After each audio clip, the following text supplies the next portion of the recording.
हरि ओम। सृष्टिस्थित्यप्ययेहा नियतिदृशितमो बन्धमोक्षश्च यस्मात् अस्य श्री ब्रह्मरुद्रप्रभृतिसुरनरद्विषशत्रुवात्मकस्य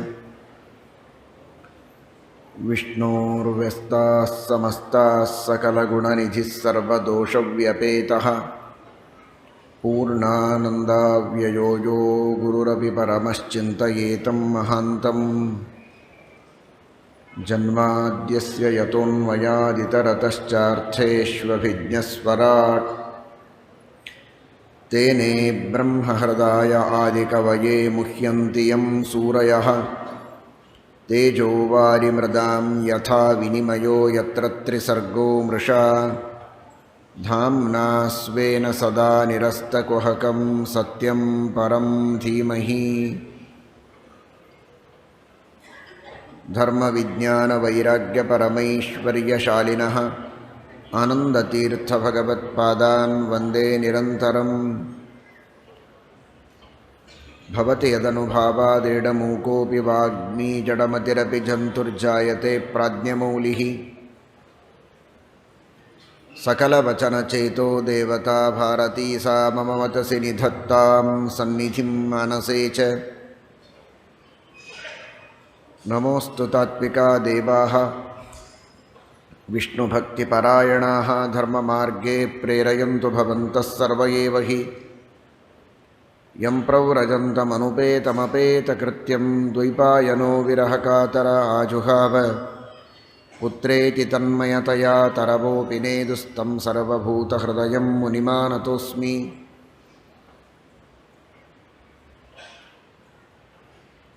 नौमिन्यायसुधादिकृज्जयमुनीन् श्रीपादरट्सन्मणीन् व्यासार्यान् विविधागमब्धिविहरान् श्रीवादिराजानपि वन्दे हंसपदान् रघूत्तमगुरून् वैदग्ध्यवारांनिधीन् श्रीसत्यव्रतराघवेन्द्रमुनिपान् सद्बोधसध्यानपान् सत्याभिज्ञकराब्जोत्थान् पञ्चाशद्वर्षपूजकान् सत्यप्रमोदतीर्थार्यान् नौमिन्यायसुधारतान्।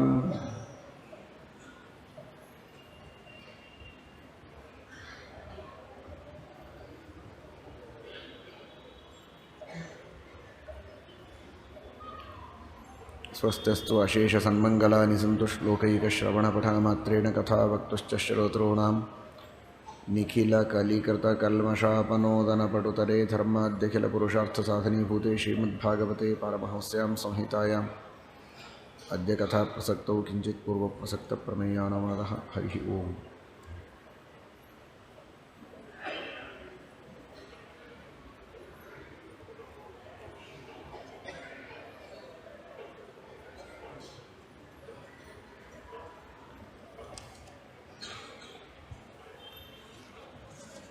ಮಹಾನುಭಾವರಾದ ಶುಕಾಚಾರ್ಯರ ಆಗಮನವಾಗಿದೆ.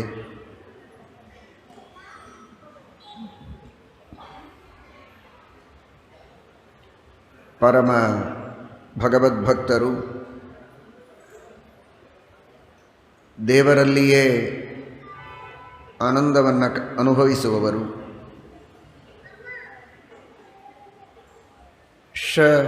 ಸುಖ, ಶು ಅಂದರೆ ಅನಂತ ಸುಖಪೂರ್ಣನಾದ ಭಗವಂತ. ತೃತೀಯ ಅತಿಶಯೇ ಅಂತ. ಅನಂತ ಸುಖಪೂರ್ಣನಾದ ಭಗವಂತ ಶು. ಕ ಅಂದರೆ ಆನಂದ. ಶುಕ ಆ ಭಗವಂತನ ಧ್ಯಾನದಲ್ಲಿಯೇ ಆನಂದವನ್ನು ಅನುಭವಿಸುವವರು. ವಿಷಯಗಳ ಭೋಗದಿಂದ ಅವರಿಗೆ ಆನಂದ ಇಲ್ಲ, ವಿಷಯಗಳ ತ್ಯಾಗದಿಂದ ಆನಂದವನ್ನು ಅನುಭವಿಸುವ ಮಹಾನುಭಾವರು ಶುಕಾಚಾರ್ಯರು. ಆನಂದವನ್ನು ಅನುಭವಿಸಿಕೊಂಡು ತಾವೇ ಒಳಗೆ ಮೆಲಕು ಹಾಕುವವರು ಮಾತ್ರ ಅಲ್ಲ, ಇಡೀ ಜಗತ್ತಿಗೆ ಶ್ರೀಮದ್ಭಾಗವತದಂತಹ ಶ್ರೇಷ್ಠವಾದ ಅಮೃತವನ್ನು ಉಪದೇಶ ಮಾಡಿದವರು. ಕ ಅನ್ನುವುದಕ್ಕೆ ಮಾತನಾಡು ಅಂತೂ ಅರ್ಥ ಇದೆ, ಕೈ ಶಬ್ದೇ. ಶು ಆನಂದಪ್ರದನಾದಂತಹ ಭಗವಂತ, ಅಂತಹ ಭಗವಂತನ ಮಹಿಮೆಯನ್ನು ತಿಳಿಸುವ ಶ್ರೀಮದ್ ಭಾಗವತವನ್ನು ಕಾಯತಿ ಉಪದೇಶ ಮಾಡ್ತಾರೆ ಅನ್ನುವುದಕ್ಕಾಗಿ ಶುಕಃ. ಅಂತಹ ಶುಕಾಚಾರ್ಯರು ದಿಗಂಬರರಾಗಿ ಯಾವ ದೇಹಾಭಿಮಾನವೂ ಇಲ್ಲದೆ ಭಗವಂತನ ಧ್ಯಾನದಲ್ಲಿ ಆಸಕ್ತರಾದ ಮಹನೀಯರು ಬಂದಿದ್ದಾರೆ. ಪರೀಕ್ಷಿದ್ರಾಜ ಪ್ರಶ್ನೆ ಮಾಡಿದ, ಯತ್ ಶ್ರೋತವ್ಯಂ ಅಥೋ ಜಪ್ಯಂ ಯತ್ ಕರ್ತವ್ಯಂ ಮುಮೂರ್ಷುಭಿಃ. ಏನು ಮಾಡಬೇಕು, ಯಾವುದರ ಶ್ರವಣ, ಅತ್ಯಂತ ಮುಖ್ಯವಾದದ್ದನ್ನು ಹೇಳಿ, ವ್ಯರ್ಥವಾದ ಮಾತುಗಳು ನಮಗೆ ಬೇಡವೇ ಬೇಡ ಅಂತ. ನೋಡಿ, ಅಂದರೆ ಪರೀಕ್ಷಿದ್ರಾಜ ನಮ್ಮೆಲ್ಲರಿಗೂ ಈ ಮಾತನ್ನು ಹೇಳ್ತಾ ಇದ್ದಾನೆ. ಎಲ್ಲರಿಗೂ ಅನ್ನಿಸ್ಬೋದು ಇದು ನಮಗೆ ಸಂಬಂಧವೇ ಇಲ್ಲಲ್ಲ ಅಂತ. ಅವನಿಗೆ 7 ದಿನಗಳಲ್ಲಿ ಮರಣವಾಗುವ ನಿಶ್ಚಯವಿದ್ದದ್ದಕ್ಕೆ ಅವಸರ ಇತ್ತು, ಹೆಚ್ಚು ಮಾತನಾಡಲಿಕ್ಕೆ ಅವಕಾಶ ಇಲ್ಲ. ಹೀಗಾಗಿ ಬೇಗ ಹೇಳಿ, ಏನು ಸಾಧನೆ ಮಾಡಬೇಕು, ಮರಣ ಸನ್ನಿಹಿತವಾದಾಗ ವ್ಯಕ್ತಿ ಏನು ಚಿಂತನೆ ಮಾಡಬೇಕು, ವ್ಯರ್ಥ ಕಾಲಹರಣವಾಗದಂತೆ ಶ್ರವಣ, ಮನನ, ನಿಧಿಧ್ಯಾಸನ, ಜಪ ಅಥವಾ ಇನ್ನೇನಾದರೂ ಕರ್ತವ್ಯಗಳಿದ್ದರೆ ಅದನ್ನು ತಿಳಿಸಿ. ಬೇರೆ ಮಾತನಾಡೋದಕ್ಕೆ ಹೊತ್ತಿಲ್ಲ ಅಂತ, ಅದು ಅವನಿಗೆ ಸರಿ. ನಮಗೆ ಯಾಕೆ? ಬೇಕಾದಷ್ಟು ದೀರ್ಘವಾದ ಆಯುಷ್ಯ ಇದೆ, ಬೇಕಾದಷ್ಟು ಹರಟೆಗಳನ್ನು ಹೊಡೆದು ಬೇರೆ ಎಲ್ಲ ಕೆಲಸಗಳನ್ನು ಮಾಡಿ ಸಮಯ ಸಿಕ್ಕಾಗ, ಸಂದರ್ಭ ಇದ್ದಾಗ ಅಲ್ಪ ಸ್ವಲ್ಪ ದೇವರ ಸ್ಮರಣೆ ಮಾಡಿದರೆ, ಜಪ ಮಾಡಿದರೆ ಸಾಕಲ್ವಾ ಅಂತ. ಶ್ರೀಮದ್ ಭಾಗವತ ನಮಗೆ ಸೂಚನೆ ಮಾಡುತ್ತದೆ, ಪರೀಕ್ಷಿದ್ರಾಜನಿಗೆ ಅವಸರ ಇರಲಿಲ್ಲ. ಯಾಕೆ ಅಂದರೆ 7 ದಿನ ಅಂತ ಖಾತ್ರಿ ಇತ್ತು. ನಮಗೆ ಯಾರಿಗೂ ಕೂಡ ನಿರ್ಣಯ ಇಲ್ಲ, ಇನ್ನು 7 ಕ್ಷಣವೋ 7 ಗಂಟೆಗಳೋ 7 ದಿನಗಳೋ ಏನೂ ಗೊತ್ತಿಲ್ಲ. 2ನೇ ಕ್ಷಣಕ್ಕೂ ಹೋಗ್ಬೋದು. ಅವನಿಗೆ ಇನ್ನೂ 7 ದಿನ ಅನ್ನುವ ನಿರ್ಣಯ ಆಗಿತ್ತು. ಸಾಕಷ್ಟು ಸಮಯ ಇದೆ, ಬೇಕಾದಷ್ಟು ಕೆಲಸ ಮಾಡ್ಬೋದು 7 ದಿನಗಳಲ್ಲಿ. ಆದರೆ ಇನ್ನುಳಿದ ಮಾನವರಿಗೆ ನಮಗೆ ಬೇಕಾದಷ್ಟು ಸಮಯ ಇದೆ ಅಂತ ಹೇಳೋದಕ್ಕೆ ಏನು ಗ್ಯಾರಂಟಿ ಇದೆ? 2ನೇ ಕ್ಷಣದಲ್ಲಿ ಕಣ್ಣು ಮುಚ್ಚಬಹುದು. ಹಾಗಾದರೆ ಅವನಿಗಿಂತಲೂ ಅವಸರದಿಂದ ಈ ಪ್ರಶ್ನೆಯನ್ನು ಮಾಡಿ ಜ್ಞಾನಿಗಳಿಂದ ನಾವು ತತ್ವಗಳನ್ನು ತಿಳಿಯಬೇಕಾದ ಅಗತ್ಯವಿದೆ ಅನ್ನುವುದನ್ನು ಮನವರಿಕೆ ಮಾಡಿಕೊಳ್ಬೇಕು. ಹಾಳು ಹರಟೆ ಹೊಡೆಯುವುದಕ್ಕೆ ಸಮಯ ಇಲ್ಲ, ವ್ಯರ್ಥ ಕಾಲಹರಣೆ ಮಾಡುವಂತಿಲ್ಲ. ವೃಥಾ ಕರ್ಮ ಕೃತಿಃ ಕ್ವಾಪಿ, ಶ್ರೀಮದ್ ಆಚಾರ್ಯರು ಹೇಳ್ತಾರೆ ಮಹಾಭಾರತ ತಾತ್ಪರ್ಯ ನಿರ್ಣಯದಲ್ಲಿ. ವ್ಯರ್ಥವಾದ ಕರ್ಮಗಳನ್ನು ಮಾಡಿ ಕಾಲವನ್ನು ಹಾಳು ಮಾಡಿಕೊಳ್ಳುವುದು ಬೇಡ, ಸಮಯವನ್ನು ಸಾರ್ಥಕ ಮಾಡಿಕೊಳ್ಳಬೇಕು ಎಂಬುದಾಗಿ ಶ್ರೀಮದ್ ಭಾಗವತ ಪರೀಕ್ಷಿದ್ರಾಜ ತೋರಿಸುವ ಅವಸರದಿಂದ ನಾವೆಲ್ಲ ಎಷ್ಟು ಅವಸರದಿಂದ ಕೆಲಸ ಮಾಡಬೇಕು. ಅವಸರದಿಂದ ಅಂದರೆ ಬೇರೆ ವ್ಯರ್ಥ ಕೆಲಸ ಮಾಡಬಾರದು ಅನ್ನೋ ಅರ್ಥದಲ್ಲಿ ಅವಸರವೇ ಹೊರತು, ಜಪ ಮಾಡೋದು, ಪಾರಾಯಣ ಮಾಡೋದು, ಪಾಠ ಕೇಳೋದು ಅದು ಅವಸರವಾಗಿ ತಿಳಿಯದೆ ಹೋಗಬೇಕು ಅಂತ ಅರ್ಥದಲ್ಲಿ ಅಲ್ಲ. ಇನ್ನಿತರ ಕೆಲಸಗಳನ್ನು ಮಾಡಿ ವ್ಯರ್ಥ ಕಾಲಹರಣ ಮಾಡುವುದಲ್ಲ. ಪರೀಕ್ಷಿದ್ರಾಜರ ಈ ಉತ್ಸುಕತೆ, ಸಾಧನೆಯ ಬಗ್ಗೆ ಇರುವಂತಹ ಅವರ ತವಕ, ಇದನ್ನು ಕಂಡಂತಹ ಶುಕಾಚಾರ್ಯರಿಗೆ ಪರಮಾನಂದವಾಗಿದೆ. ಜ್ಞಾನಿಗಳಿಗೆ ಅದೇ ಬೇಕು. ನಿಜವಾಗಿ ಅಂತಹ ವ್ಯಕ್ತಿಗಳನ್ನು ಕಂಡಾಗ ಆನಂದವಾಗ್ತದೆ. ಕೆಲವರಿಗೆ ಹಣ ಬೇಕು, ಉದ್ಯೋಗ ಬೇಕು, ಮದುವೆ ಬೇಕು, ಮಕ್ಕಳು ಬೇಕು, ಐಶ್ವರ್ಯ ಬೇಕು, ಅಧಿಕಾರ ಬೇಕು, ಇನ್ನೇನೇನೋ ಕಷ್ಟಗಳ ಪರಿಹಾರ ಬೇಕು. ಆದರೆ ಕೆಲವರಿಗೆ ಮಾತ್ರ ಅದೇನೂ ಬೇಕಿಲ್ಲ. ದೇವರಲ್ಲಿ ಭಕ್ತಿ ಬೇಕು, ಜ್ಞಾನ ಬೇಕು, ವೈರಾಗ್ಯ ಬೇಕು, ಸಾಧನೆ ಮಾಡಬೇಕು, ಹೆಚ್ಚು ಶಾಸ್ತ್ರಗಳ ಅಧ್ಯಯನ ಮಾಡಬೇಕು ಅಂತ ಅಪೇಕ್ಷೆ ಇದೆ. ಹೆಚ್ಚು ಜಪ ಮಾಡಬೇಕು, ಹೆಚ್ಚು ಪಾರಾಯಣ ಮಾಡಬೇಕು, ಹೆಚ್ಚು ಪರೋಪಕಾರ ಮಾಡಬೇಕು, ಹೆಚ್ಚು ಸಜ್ಜನರ ಸೇವೆ ಮಾಡಬೇಕು ಅಂತ ಅಪೇಕ್ಷೆ ಇದೆ. ಅದಕ್ಕಾಗಿ ಏನಾದರೂ ದಾರಿ ತೋರಿ ಅಂತ ಹೇಳ್ತಾರಲ್ಲ, ಆಗ ಜ್ಞಾನಿಗಳಿಗೆ ಬಹಳ ಸಂತೋಷವಾಗ್ತದೆ. ಶುಕಾಚಾರ್ಯರಂತಹ ಮಹಾಜ್ಞಾನಿಗಳಿಗೆ, ರುದ್ರಾಂಶ ಸಂಭೂತರಿಗೆ ಎಷ್ಟು ಆನಂದ ಆಗಿದೆ. ಮನಸ್ಸಿನಲ್ಲಿ ಕಪಟ ಇದ್ದು ಹೀಗೇನಾದರೂ ಹೇಳಿದ್ದಕ್ಕೆ ಕೆಲವರು ನಾಟಕೀಯವಾಗಿ ಜ್ಞಾನಭಕ್ತಿ ವೈರಾಗ್ಯಗಳನ್ನು ಕೊಡಿ ಅಂತ ಪ್ರಾರ್ಥನೆ ಮಾಡಿದರೆ ಮಾನವರು ಮೋಸ ಹೋಗಬಹುದು. ಆದರೆ ಮನೋಭಿಮಾನಿಗಳಂತಹ ಶುಕಾಚಾರ್ಯರಿಗೆ ಇವನ ಮನಸ್ಸಿನಿಂದ ಕೇಳ್ತಾ ಇದ್ದಾನ, ನಾಟಕ ಮಾಡ್ತಾ ಇದ್ದಾನ ಅಂತ ಗೊತ್ತಾಗೋದಿಲ್ವಾ? ಅವನ ಮನಸ್ಸನ್ನು ಪ್ರತ್ಯಕ್ಷವಾಗಿ ತಿಳಿದಂತಹ ಶುಕಾಚಾರ್ಯರಿಗೆ ಇವನ ಭಕ್ತಿ, ಇವನ ಶ್ರದ್ಧೆ, ಇವನ ತ್ಯಾಗ ಅದನ್ನು ಕಂಡು ಹೇಳ್ತಾರೆ, ವರೀಯಾನೇಶತೆ ಪ್ರಶ್ನ ಕೃತೋ ಲೋಕಹಿತಂ ನೃಪ ಆತ್ಮವಿತ್ ಸಮ್ಮತಃ ಪುಂಸಾಂ ಶ್ರೋತವ್ಯಾದಿಷು ಯಃ ಪರಃ. ಏನು ಕೇಳಬೇಕು, ಏನು ಚಿಂತನೆ ಮಾಡಬೇಕು, ಜೀವನದಲ್ಲಿ ಯಾವುದು ಪ್ರಧಾನವಾದ ಕರ್ತವ್ಯ, ಮೋಕ್ಷ ಸಾಧನ ಯಾವುದು ಅಂತ ಕೇಳ್ತೀಯಲ್ಲ, ಇದು ನಿನ್ನೊಬ್ಬನಿಗೆ ಲಾಭವಾಗುವ ಪ್ರಶ್ನೆಯಲ್ಲ ಪರೀಕ್ಷಿತ್, ಇಡೀ ಜಗತ್ತಿಗೆ ಇದರಿಂದ ಹಿತ ಇದೆ. ಬಹಳ ಸಂತೋಷ ನೀನು ಮಾಡಿದಂತಹ ಪ್ರಶ್ನೆಯನ್ನು ಕೇಳಿ ಅಂತ ಹೇಳ್ತಾರೆ. 10 ಹಲವು ವಿಚಾರಗಳಿಗೆ ಅವಕಾಶವೇ ಇಲ್ಲ ಇಲ್ಲಿ. ಯಾರು ಅಜ್ಞಾನಿಗಳು, ವ್ಯರ್ಥ ಕಾಲಹರಣ ಮಾಡುವವರೋ ಅಂಥವರಿಗೆ ಸಾಕಷ್ಟು ಕೇಳುವುದಕ್ಕಿದೆ, ಹೇಳುವುದಕ್ಕಿದೆ, ಇದೋ ಅದೋ ಏನೇನೋ ಇದೆ. ಅರ್ಧ ರಾತ್ರಿಯೆಲ್ಲ, ದಿನದ ಅರ್ಧ ಭಾಗ ಎಲ್ಲ ನಿದ್ರೆಯಲ್ಲಿ ಕಳೀತಾರೆ. ನಿದ್ರೆಯ ಹ್ರಿಯತೆ ನಕ್ತಂ ವ್ಯವಾಯೇನ ನವಂವಯ. ಭೋಗದಲ್ಲಿ ತಾರುಣ್ಯವನ್ನು ಹಾಳು ಮಾಡಿಕೊಳ್ತಾರೆ. ದಿವಾಚಾರ್ಥೇಹಯ ರಾಜನ್ ಕುಟುಂಬ ಭರಣೇನವ. ದುಡ್ಡು ಸಂಪಾದನೆ ಮಾಡುವುದರೊಳಗೆ ಹಗಲೆಲ್ಲ ಕಳೆದು ಹೋಗ್ತದೆ, ಪೋಷಣೆ ಮಾಡುವುದರೊಳಗೆ. ಇದೇ ತಮ್ಮ ಜೀವನದ ಗುರಿ ಅಂತಿಟ್ಟುಕೊಂಡ ಅಜ್ಞಾನಿಗಳಿದ್ದಾರಲ್ಲ, ಅವರಿಗೆ ಬೇರೆ ಬೇರೆ ವಿಷಯಗಳನ್ನು ಕೇಳಬೇಕು, ಬೇರೆ ಬೇರೆ ದಾರಿಗಳನ್ನು ಹುಡುಕಬೇಕು ಹಣ ಸಂಪಾದನೆಗೆ. ಆದರೆ ಯಾರು ತತ್ವಜ್ಞಾನಿಗಳಿದ್ದಾರೆ, ವಿವೇಕಿಗಳಿದ್ದಾರೆ, ವಿವೇಕಿಗಳ ಸಹವಾಸ ಮಾಡುವವರಿದ್ದಾರೆ, ಅಂಥವರ ದೃಷ್ಟಿಯಲ್ಲಿ ಕೇಳಬೇಕಾದದ್ದು, ತಿಳಿಯಬೇಕಾದದ್ದು, ಹೇಳಬೇಕಾದದ್ದು ಒಂದೇ ಒಂದಿದೆ, ಅದು ಭಗವಂತ. ಅವರ ಮನಸ್ಸಿನಲ್ಲಿ ಯಾವುದೇ ಕನ್ಫ್ಯೂಷನ್ ಇಲ್ಲ, ಅವರ ಮನಸ್ಸಿನಲ್ಲಿ ಯಾವ ಗೊಂದಲ ಇಲ್ಲ. ಒಬ್ಬನೇ ಒಬ್ಬ ಭಗವಂತನ ಬಗ್ಗೆ ಅವರು ತಿಳಿಯಬೇಕಾಗಿದೆ. ಅಂತಹ ಪರಮಾತ್ಮನ ಬಗ್ಗೆ ಶ್ರವಣವನ್ನು ಮಾಡು, ಭಗವಂತನ ಮಹಿಮೆಯನ್ನು ಕೇಳು, ಪರಮಾತ್ಮನ ಗುಣಗಳನ್ನು ಗಾನ ಮಾಡು. ಇದೇ 7 ದಿನಗಳಲ್ಲಿ ನೀನು ಮಾಡಬೇಕಾದಂತಹ ಮುಖ್ಯ ಕರ್ತವ್ಯ. ಇದರ ಬಗ್ಗೆ ಬೇರೆ ಚಿಂತೆಯೇ ಬೇಡ, ಇನ್ನೊಂದು ಆಲೋಚನೆಯೇ ಬೇಡ ನಿನ್ನ ಮನಸ್ಸಿನಲ್ಲಿ. ಏತಾವಾನ್ ಸಾಂಖ್ಯಯೋಗಾಭ್ಯಾಂ ಸ್ವಧರ್ಮ ಪರಿನಿಷ್ಠಯ ಜನ್ಮ ಲಾಭ ಪರಃ ಪೂಸಾಂ ಅಂತೆ ನಾರಾಯಣ ಸ್ಮೃತಿ. ನಿನ್ನೆ ದಿವಸ ಕೇಳಿದ್ದೀರಿ, ಜೀವನದ ಗುರಿ ಏನಾಗಿರಬೇಕು, ಜನ್ಮ ಸಾರ್ಥಕವಾಗುವುದು ಯಾವಾಗ?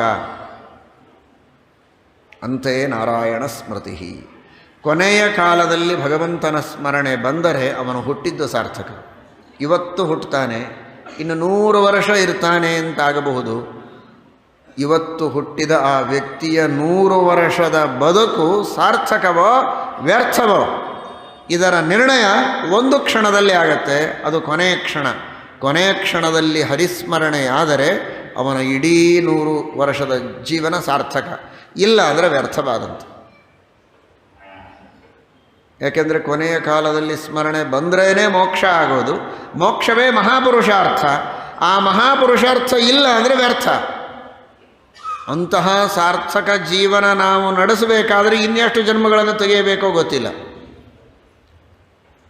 ಎಷ್ಟೋ ಜನ್ಮಗಳಲ್ಲಿ ನಿರಂತರವಾದ ಸಾಧನೆಯನ್ನು ಮಾಡಿದಾಗ ಅಂತ್ಯಕಾಲದಲ್ಲಿ ಭಗವಂತನ ಸ್ಮರಣೆ ಬರುತ್ತದೆ. ಅದರಿಂದ ಭಗವಂತನ ಪ್ರಸಾದವಾಗಿ ಮೋಕ್ಷವಾಗ್ತದೆ. ಅಂತಹ ಅಂತ್ಯಕಾಲದಲ್ಲಿ ಭಗವಂತನ ಸ್ಮರಣೆಯನ್ನು ಬರುವುದಕ್ಕೆ ಏನು ಮಾಡಬೇಕೋ ಅದನ್ನು ನೀನು ಮಾಡು. ಪರೀಕ್ಷಿದ್ರಾಜರಿಗೆ ಅದು ಬರುವುದಕ್ಕೆ ಸಾಧ್ಯ ಇದೆ, ಯಾಕೆಂದರೆ ಅವರಿಗೆ ಚರ್ಮ ಶರೀರ.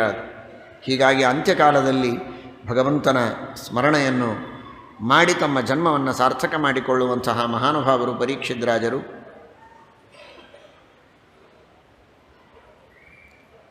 ಶ್ರೀಮದ್ಭಾಗವತ ಇದಕ್ಕೆ ಶ್ರೇಷ್ಠವಾದಂತಹ ಸಾಧನ.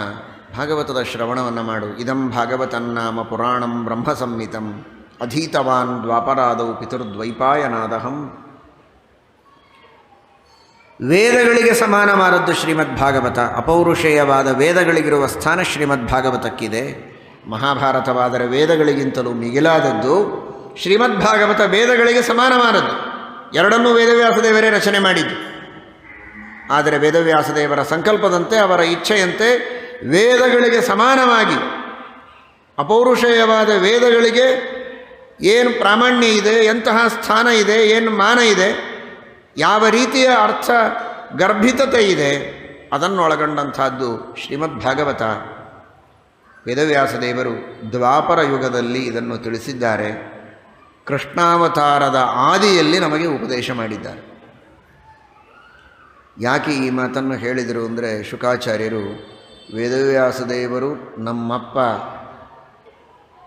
ನಮ್ಮಪ್ಪ ಅಂತ ದೊಡ್ಡವರಲ್ಲ, ಅವರು ಸರ್ವಜ್ಞರು. ಯಾಕೆಂದರೆ ಇನ್ನೂ ಕೃಷ್ಣಾವತಾರವೇ ಆಗಿಲ್ಲ. ಕೃಷ್ಣಾವತಾರದ ಮೊದಲೇನೆ ಸಮಗ್ರವಾದ ಶ್ರೀಮದ್ ಭಾಗವತವನ್ನು, ಕೃಷ್ಣಾವತಾರದ ಎಲ್ಲ ಲೀಲೆಗಳನ್ನು ಹಾಗೂ ಇನ್ನುಳಿದ ಅವತಾರಗಳ ಲೀಲೆಗಳನ್ನು ನಿರೂಪಣೆ ಮಾಡಿದ್ದಾರೆ. ಪಾಂಡವರ ಕಥೆಗಳನ್ನೆಲ್ಲ ಹೇಳಿದ್ದಾರೆ. ಯಾವುದೂ ನಡೆದೇ ಇಲ್ಲ ಇನ್ನು.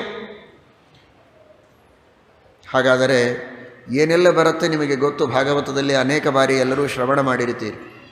ಎಷ್ಟು ಕಥೆಗಳು, ಎಷ್ಟು ಸೂಕ್ಷ್ಮವಾದ ಲೀಲೆಗಳು, ಏಕಾಂತದಲ್ಲಿ ನಡೆದ ಸಂವಾದಗಳು, ಇಬ್ಬರಲ್ಲಿಯೇ ನಡೆದ ಸಂವಾದಗಳೆಲ್ಲ ಬರುತ್ತೆ. ಇವುಗಳೆಲ್ಲವನ್ನು ಘಟನೆ ನಡೆದ ಮೇಲೆ ತಿಳಿದುಕೊಳ್ಳೋದೇ ಕಷ್ಟ. ಘಟನೆಯಾಗುವ ಮೊದಲೇ ಎಲ್ಲವನ್ನೂ ತಿಳಿದುಕೊಂಡು ಹೇಳಿದ್ದಾರೆ ಅಂದರೆ ಎಂತಹ ಸರ್ವಜ್ಞ ತಮರು ವೇದವ್ಯಾಸದೇವರು. ಅಂತಹ ಮಹಾನುಭಾವರು ಹೇಳಿದಂತಹ ಗ್ರಂಥ ಇದು. ಆದ್ದರಿಂದ ಅತ್ಯಂತ ಪ್ರಾಮಾಣಿಕವಾದಂತಹ ಗ್ರಂಥ. ಇದನ್ನು ನಾನು ಉಪದೇಶ ಮಾಡ್ತೇನೆ, ಶ್ರವಣ ಮಾಡು. 7 ದಿನಗಳು ಮಾತ್ರ ಉಳಿದಿದೆ ಅಂತ ದುಃಖಪಡಬೇಡ. 7 ದಿನಗಳು ಉಳಿದಿವೆಯಲ್ಲ ಅಂತ ಸಂತೋಷಪಡು. ಖಟ್ವಾಂಗೋ ನಾಮ ರಾಜರ್ಷಿ ಜ್ಞಾತ್ವಾ ಇಯತ್ತಾಮಿಹಾಯುಷಃ ಮುಹೂರ್ತಾತ್ ಸಂಗಮುತ್ಸೃಜ್ಯ ಗತವಾನ್ ಅಭಯಂ ಹರಿಂ. ಸೂರ್ಯವಂಶದ ರಾಜ ಖಟ್ವಾಂಗ ಅಂತ ಶ್ರೀರಾಮಚಂದ್ರನ ವಂಶದಲ್ಲಿ ಪೂರ್ವದಲ್ಲಿ ಬರ್ತಾನೆ. ಶ್ರೀರಾಮಚಂದ್ರನಿಗೆ ಪೂರ್ವಜನಾಗಿ ಖಟ್ವಾಂಗ ದೇವತೆಗಳ ಸೇವೆ ಮಾಡುವುದಕ್ಕೆ ಅಂತ ಹೋಗಿರ್ತಾನೆ. ಯುದ್ಧದಲ್ಲಿ ದೇವತೆಗಳ ಸೇವೆ ಮಾಡಿದ. ವರ ಕೇಳು ಅಂದರು. ಆಯುಷ್ಯ ಎಷ್ಟು ಹೇಳಿಯಪ್ಪ ಅಂತ ಕೇಳ್ತಾನೆ. ಆಗ ಅವನಿಗೆ ಹೇಳಿದ್ದು ಒಂದೇ ಒಂದು ಮುಹೂರ್ತ ಅಂತ ಹೇಳ್ತಾರೆ. ಒಂದೇ ಮುಹೂರ್ತ ಅಂದರೆ 48 ನಿಮಿಷ. ಅಷ್ಟೇ ನಿನಗೆ ಆಯುಷ್ಯ ಇದೆ ಅಂದರೆ ಅಷ್ಟರೊಳಗೆ ತಾನು ತನ್ನ ಪಟ್ಟಣಕ್ಕೆ ಬಂದು ಎಲ್ಲ ಸಂಘವನ್ನು ಪರಿತ್ಯಾಗ ಮಾಡಿ, ಯಾವುದೇ ಮೋಹ ಮಮತೆಗಳನ್ನು ಇಟ್ಟುಕೊಳ್ಳದೆ ಏಕಾಗ್ರ ಮನಸ್ಸಿನಿಂದ ಭಗವಂತನ ಧ್ಯಾನ ಮಾಡಿ ಸದ್ಗತಿಯನ್ನು ಹೊಂದಿಬಿಟ್ಟ. ಒಂದೇ ಮುಹೂರ್ತ ಇತ್ತು. ನೋಡಿ ಎಷ್ಟು ವಿಚಿತ್ರ.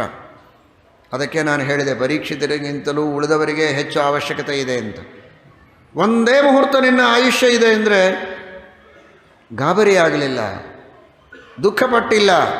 ಸಾಧನೆ ಮಾಡುವುದಕ್ಕೆ ಅತ್ಯಂತ ಜಾಗರೂಕನಾಗಿ ಎಲ್ಲವನ್ನೂ ಪರಿತ್ಯಾಗ ಮಾಡಿ, ನಾನು ಹೋಗ್ತಾ ಇದ್ದೇನೆ, ನಿಮ್ಮನ್ನೆಲ್ಲ ಬಿಟ್ಟು ಹೋಗ್ತಾ ಇದ್ದೇನೆ, ನೀವು ಹೇಗಿರ್ತೀರೋ ಪಾಪ, ನನ್ನ ಗತಿ ಏನು, ಇದನ್ನೆಲ್ಲ ಮಾತಾಡೋದ್ರಿಂದ ಏನು ಲಾಭ ಇದೆ? ಮಾತಷ್ಟೇ. ಇವನಲ್ಲ, ಯಾರಿಲ್ಲದೆ ಇದ್ದರೂ ಜಗತ್ತು ನಡೀತಿದೆ. ನಾನಿಲ್ಲದೆ ನೀವೆಲ್ಲ ಹೇಗಿರ್ತೀರೋ ಪಾಪ ಅಂತ ಕೆಲವರು ದುಃಖ ಪಡ್ತಾರೆ. ಯಾರೂ ಇಲ್ಲದೆ ಜಗತ್ತು ನಡೆಯುತ್ತೆ. ಎಷ್ಟು ಜನ ಆಗಿ ಹೋಗಿದ್ದಾರೆ ಹಿಂದೆ, ಇನ್ನು ಮುಂದೆ ಎಷ್ಟು ಜನ ಬರುವವರಿದ್ದಾರೆ. ಸಸ್ಯಮಿವ ಮರ್ತ್ಯ ಪಚ್ಚತೆ ಸಸ್ಯಮಿವ ಜಾಯತೆ ಪುನಃ. ಬೇಕಾದಷ್ಟು ಜನ ಹಿಂದೆ ಆಗಿ ಹೋಗಿದ್ದಾರೆ, ಮುಂದೆ ಬರುವವರಿದ್ದಾರೆ. ಅದರೊಳಗೆ ನಾನೊಬ್ಬ ಅಂತ ತಿಳಿಯಬೇಕೇ ಹೊರತು ನನ್ನಿಂದಲೇ ಎಲ್ಲವೂ ನಡೆಯುತ್ತೆ ಅಂತ ಬಿಟ್ಟು ಹೋಗುವಾಗ ಇದೆಲ್ಲ ಇದೇ ತರಹದ ಪ್ರಸಂಗಗಳು ಎಲ್ಲರಿಗೂ ಬರುತ್ತೆ ಅಂತ ಇಟ್ಕೋಬೇಡಿ. ಒಂದು ಮುಹೂರ್ತ 7 ದಿವಸ ಗೊತ್ತಾಗೋದಿಲ್ಲ, ಬೇಡ. ಕೊನೆ ಪಕ್ಷ ವಯಸ್ಸಾದ ಮೇಲಾದರೂ ಇನ್ನು ನಾವು ಮರಣಕ್ಕೆ ಹತ್ತಿರ ಆಗಿದ್ದೇವೆ ಅಂತ ಗೊತ್ತಾದಾಗಾದರೂ ಹೆಚ್ಚಿನ ಆಸಕ್ತಿಯನ್ನು ಬಿಟ್ಟು ಏಕಾಗ್ರ ಮನಸ್ಸಿನಿಂದ ಏಕಾಂತದಲ್ಲಿದ್ದು ಭಗವಂತನ ಧ್ಯಾನ ಮಾಡ್ತಾ, ಶಾಸ್ತ್ರಗಳ ಅಧ್ಯಯನ ಮಾಡ್ತಾ, ಪಾಠಪ್ರವಚನಗಳಲ್ಲಿ ತನ್ನನ್ನು ತಾನು ತೊಡಗಿಸಿಕೊಂಡು ತನ್ನ ಸಾಧನೆಯನ್ನು ಮಾಡಿಕೊಂಡ್ರೆ ಉದ್ಧಾರವನ್ನು ಹೊಂದುವುದಕ್ಕೆ ಸಾಧ್ಯವಿದೆ ಅಂತನ್ನುವ ಮಾತನ್ನು ತಿಳಿಸ್ತಾರೆ. ಸರಿ, ಅಂತಹ ಭಗವಂತನ ಧ್ಯಾನವನ್ನು ಮಾಡಬೇಕು. ಅದಕ್ಕಾಗಿಯೇ ಶ್ರೀಮದ್ ಭಾಗವತವನ್ನು ನನಗೆ ಉಪದೇಶ ಮಾಡಿದ್ದಾರೆ ವೇದವ್ಯಾಸದೇವರು. ಪರಮಾತ್ಮನ ಉಪಾಸನೆಯನ್ನು ಮಾಡಬೇಕಾದರೆ ಮೊದಲು ಸ್ಥೂಲ ರೂಪದ ಚಿಂತನವನ್ನು ಮಾಡಬೇಕು. ಭಗವಂತನ ಸ್ಥೂಲ ರೂಪದ ಚಿಂತನ ಮನುಷ್ಯನ ಕರ್ಮಗಳಿಗೆ ಪರಿಪೂರ್ಣತೆಯನ್ನು ತಂದುಕೊಡುತ್ತೆ. ಮಾಡುವ ಕರ್ಮ ಪರಿಪೂರ್ಣವಾಗಬೇಕಾದರೆ ದೇವರ ಸ್ವಾತಂತ್ರ್ಯವನ್ನು ತಿಳಿಯಬೇಕು, ತನ್ನ ಪಾರತಂತ್ರ್ಯವನ್ನು ತಿಳಿಯಬೇಕು, ದೇವರ ಸರ್ವಕರ್ತೃತ್ವವನ್ನು ತಿಳಿಯಬೇಕು. ಇವುಗಳೆಲ್ಲವೂ ಕೂಡ ಆ ಸ್ಥೂಲ ರೂಪದ ಚಿಂತನದಲ್ಲಿ ಬರ್ತದೆ. ನಾನು ಮಾತ್ರ ಅಲ್ಲ, ಇಡೀ ಪ್ರಪಂಚವೇ ಭಗವಂತನನ್ನು ಆಶ್ರಯಿಸಿ ಇದೆ. ಪಾತಾಳಮೇತಸ್ಯ ಹಿ ಪಾದಮೂಲಂ ಪಠಂತಿ ಪಾರ್ಷ್ಣಿ ಪ್ರಪದೇ ರಸಾತಲಂ ಮಹಾತಲಂ ವಿಶ್ವಸೃಜಸ್ಸು ಗುಲ್ಫೌ ತಲಾತಲಂ ವೈ ಪುರುಷಸ್ಯ ಜಂಘೆ. ಸಮಗ್ರವಾದ 14 ಲೋಕಗಳು ಭಗವಂತನ ದೇಹವನ್ನು ಆಶ್ರಯಿಸಿ ಇವೆ. ಎಲ್ಲ ದೇವತೆಗಳು, ಎಲ್ಲ ಮಾನವರು, ಎಲ್ಲ ಪಶುಗಳು, ಎಲ್ಲ ಪಕ್ಷಿಗಳು, ನದಿ, ಸಮುದ್ರ, ಪರ್ವತಗಳು ಎಲ್ಲವೂ ಭಗವಂತನನ್ನು ಆಶ್ರಯಿಸಿದೆ. ಇಡೀ ಜಗತ್ತನ್ನು ವ್ಯಾಪಿಸಿದ ಆ ಭಗವಂತನ ವಿರಾಟ್ ರೂಪದೊಳಗೆ ಇಡೀ ಪ್ರಪಂಚ ಆಶ್ರಯಿಸಿದೆ. ಅದರೊಳಗೊಂದು ಭೂಮಿ, ಅದೂ ಭಗವಂತನನ್ನೇ ಆಶ್ರಯಿಸಿ ಇದ್ದದ್ದು ಮಧ್ಯಭಾಗದಲ್ಲಿ. ಅದರೊಳಗೊಂದು ದೇಶ, ಅದರೊಳಗೊಂದು ಊರು, ಅದರೊಳಗೊಂದು ಮನೆ. ಅಲ್ಲಿ ನಾನಿದ್ದೇನೆ. ನಾನೆಷ್ಟು ಚಿಕ್ಕವ, ದೇವರೆಷ್ಟು ದೊಡ್ಡವ. ಚೇತನಾತ್ಮಕವಾದ ಸಮಸ್ತ ಪ್ರಪಂಚವನ್ನು ಆಳುವ ಆ ಭಗವಂತನ ಅಧೀನವಾಗಿ ನಾನಿದ್ದೇನೆ. ನಾನು ಈ ಕಾರ್ಯವನ್ನು ಮಾಡ್ತಾ ಇದ್ದೇನೆ. ನನ್ನನ್ನು ನಿಮಿತ್ತ ಮಾಡಿ ದೇವರು ನನಗೆ ಕೀರ್ತಿ ಕೊಡ್ತಾನಷ್ಟೇ. ನಿಜವಾಗಿ ಒಳಗಿದ್ದು ಮಾಡಿಸುವವ ಆ ಭಗವಂತನೇ. ಹೊರಗೆ ಆಶ್ರಯನಾದವ, ಒಳಗಿದ್ದು ಮಾಡಿಸುವವ ಎಲ್ಲವೂ ದೇವರೇ ಅಂತ ತಿಳಿದು ಕ್ರಿಯಾವಸಾನೇ ಪ್ರಯತಸ್ಮರೇತ್. ಪ್ರತಿಯೊಂದು ಕರ್ಮಗಳ ಕೊನೆಯಲ್ಲಿ ಆ ಭಗವಂತನ ಈ ಸ್ಥೂಲ ರೂಪದ ಚಿಂತನವನ್ನು ಮಾಡಬೇಕು. ನಾವು ಎಲ್ಲಿದ್ದೇವೆ ಅನ್ನೋದನ್ನೇ ಮರೆತು ಇರಬಾರದು. ನಾವು ಭಗವಂತನೊಳಗೇ ಇದ್ದೇವೆ. ಅವನು ಸರ್ವಾಧಾರ. 3 ಸ್ಮರಿಸಬೇಕು ಅಂತಾರೆ ಭಗವದ್ಗೀತೆಯಲ್ಲಿ ಹೇಳುವಾಗ. ಕೃಷ್ಣ ಹೇಳ್ತಾನೆ, ಮಯ್ಯಾಸಕ್ತ ಮನಃ ಪಾರ್ಥ ಯೋಗಂ ಯುಂಜನ್ ಮದಾಶ್ರಯ. ಮದಾಶ್ರಯ ಅನ್ನುವುದಕ್ಕೆ ಶ್ರೀಮದ್ ಆಚಾರ್ಯರು ಹೇಳ್ತಾರೆ ಗೀತಾಭಾಷ್ಯದಲ್ಲಿ. ಏನು ಚಿಂತನೆ ಮಾಡಬೇಕು ಅಂದರೆ, ಭಗವಾನೇವ ಸರ್ವಂ ಮಯಾ ಕಾರಯತಿ ಸ ಏವ ಚ ಮೇ ಶರಣಂ ತಸ್ಮಿನ್ನೇವ ಚ ಅಹಂ ಸ್ಥಿತಃ ಇತಿ ಸ್ಥಿತಃ. 3 ಚಿಂತನೆ ಮಾಡಬೇಕಂತೆ. ಎಲ್ಲವನ್ನ ಒಳಗಿದ್ದು ದೇವರೇ ಮಾಡಿಸ್ತಾನೆ. ನನಗೇನು ಕಷ್ಟ ಬಂದರೂ ಪರಿಹಾರ ಮಾಡುವುದಕ್ಕೆ ದೇವರೇ ಶರಣು, ರಕ್ಷಕ. ನಾನಿರೋದೇ ದೇವರೊಳಗಿದ್ದೇನೆ, ದೇವರ ಮೇಲೆ ಕುಳಿತಿದ್ದೇನೆ, ದೇವರ ಹೊಟ್ಟೆಯಲ್ಲೇ ಇದ್ದೇನೆ, ಅಥವಾ ದೇವರ ಟೊಂಕದ ಮೇಲಿದ್ದೇನೆ. ಹೇಗಾದರೂ ಸರಿ, ಅಂತೂ ದೇವರು ನನ್ನನ್ನು ಧಾರಣೆ ಮಾಡಿದ್ದಾನೆ, ಹೊತ್ತು ನಿಂತಿದ್ದಾನೆ. ಯಾವಾಗಲೂ ಸಂಕೋಚವಿಲ್ಲದಂತೆ, ಬೇಸರ ಇಲ್ಲದಂತೆ ನನ್ನನ್ನು ಹೊತ್ತು ನಿಂತ ಆ ಭಗವಂತನ ಸ್ಮರಣೆ ಮಾಡುವುದಕ್ಕೆ ನನಗೆ ಹೊತ್ತಿಲ್ಲ ಅಂತ ನಾನು ಹೇಳಿದರೆ ಎಂತಹ ಕೃತಜ್ಞರು ನಾವು. ಅದಕ್ಕೆ ಈ ಸ್ಥೂಲ ರೂಪದ ಚಿಂತನವನ್ನು ಮಾಡಿ ಪರಮಾತ್ಮನ ಪಾದದಲ್ಲಿ ಪಾತಾಳ ಲೋಕ ಆಶ್ರಿತವಾಗಿದೆ. ಪಾದದ ಮೇಲ್ಭಾಗ ಅಲ್ಲಿ ರಸಾತಲ ಆಶ್ರಿತವಾಗಿದೆ. ಅದರ ಮೇಲೆ ಗಂಟುಗಳಲ್ಲಿ ಮಹಾತಲ, ಮೊಳಕಾಲಿನಲ್ಲಿ ತಲಾತಲ, ಮಂಡೆಯಲ್ಲಿ ಸುತಲ, ತೊಡೆಗಳಲ್ಲಿ ವಿತಲ ಅತಲ, ನಾವು ನೀವುಗಳೆಲ್ಲ ಇದ್ದದ್ದು ಮಹೀತಲ ಭೂಮಿ. ಅದು ಪರಮಾತ್ಮನ ಟೊಂಕದಲ್ಲಿ. ಅತ್ಯಂತ ಪ್ರೀತಿಯ ಮಗುವನ್ನು ಟೊಂಕದ ಮೇಲೆ ಎತ್ತಿಕೊಂಡು ಓಡಾಡ್ತಾರಲ್ಲ, ದೇವರಿಗೆ ನಾವು ಅತ್ಯಂತ ಪ್ರೀತಿಯ ಮಕ್ಕಳು ಅಂತ ಭಾವಿಸೋಣ.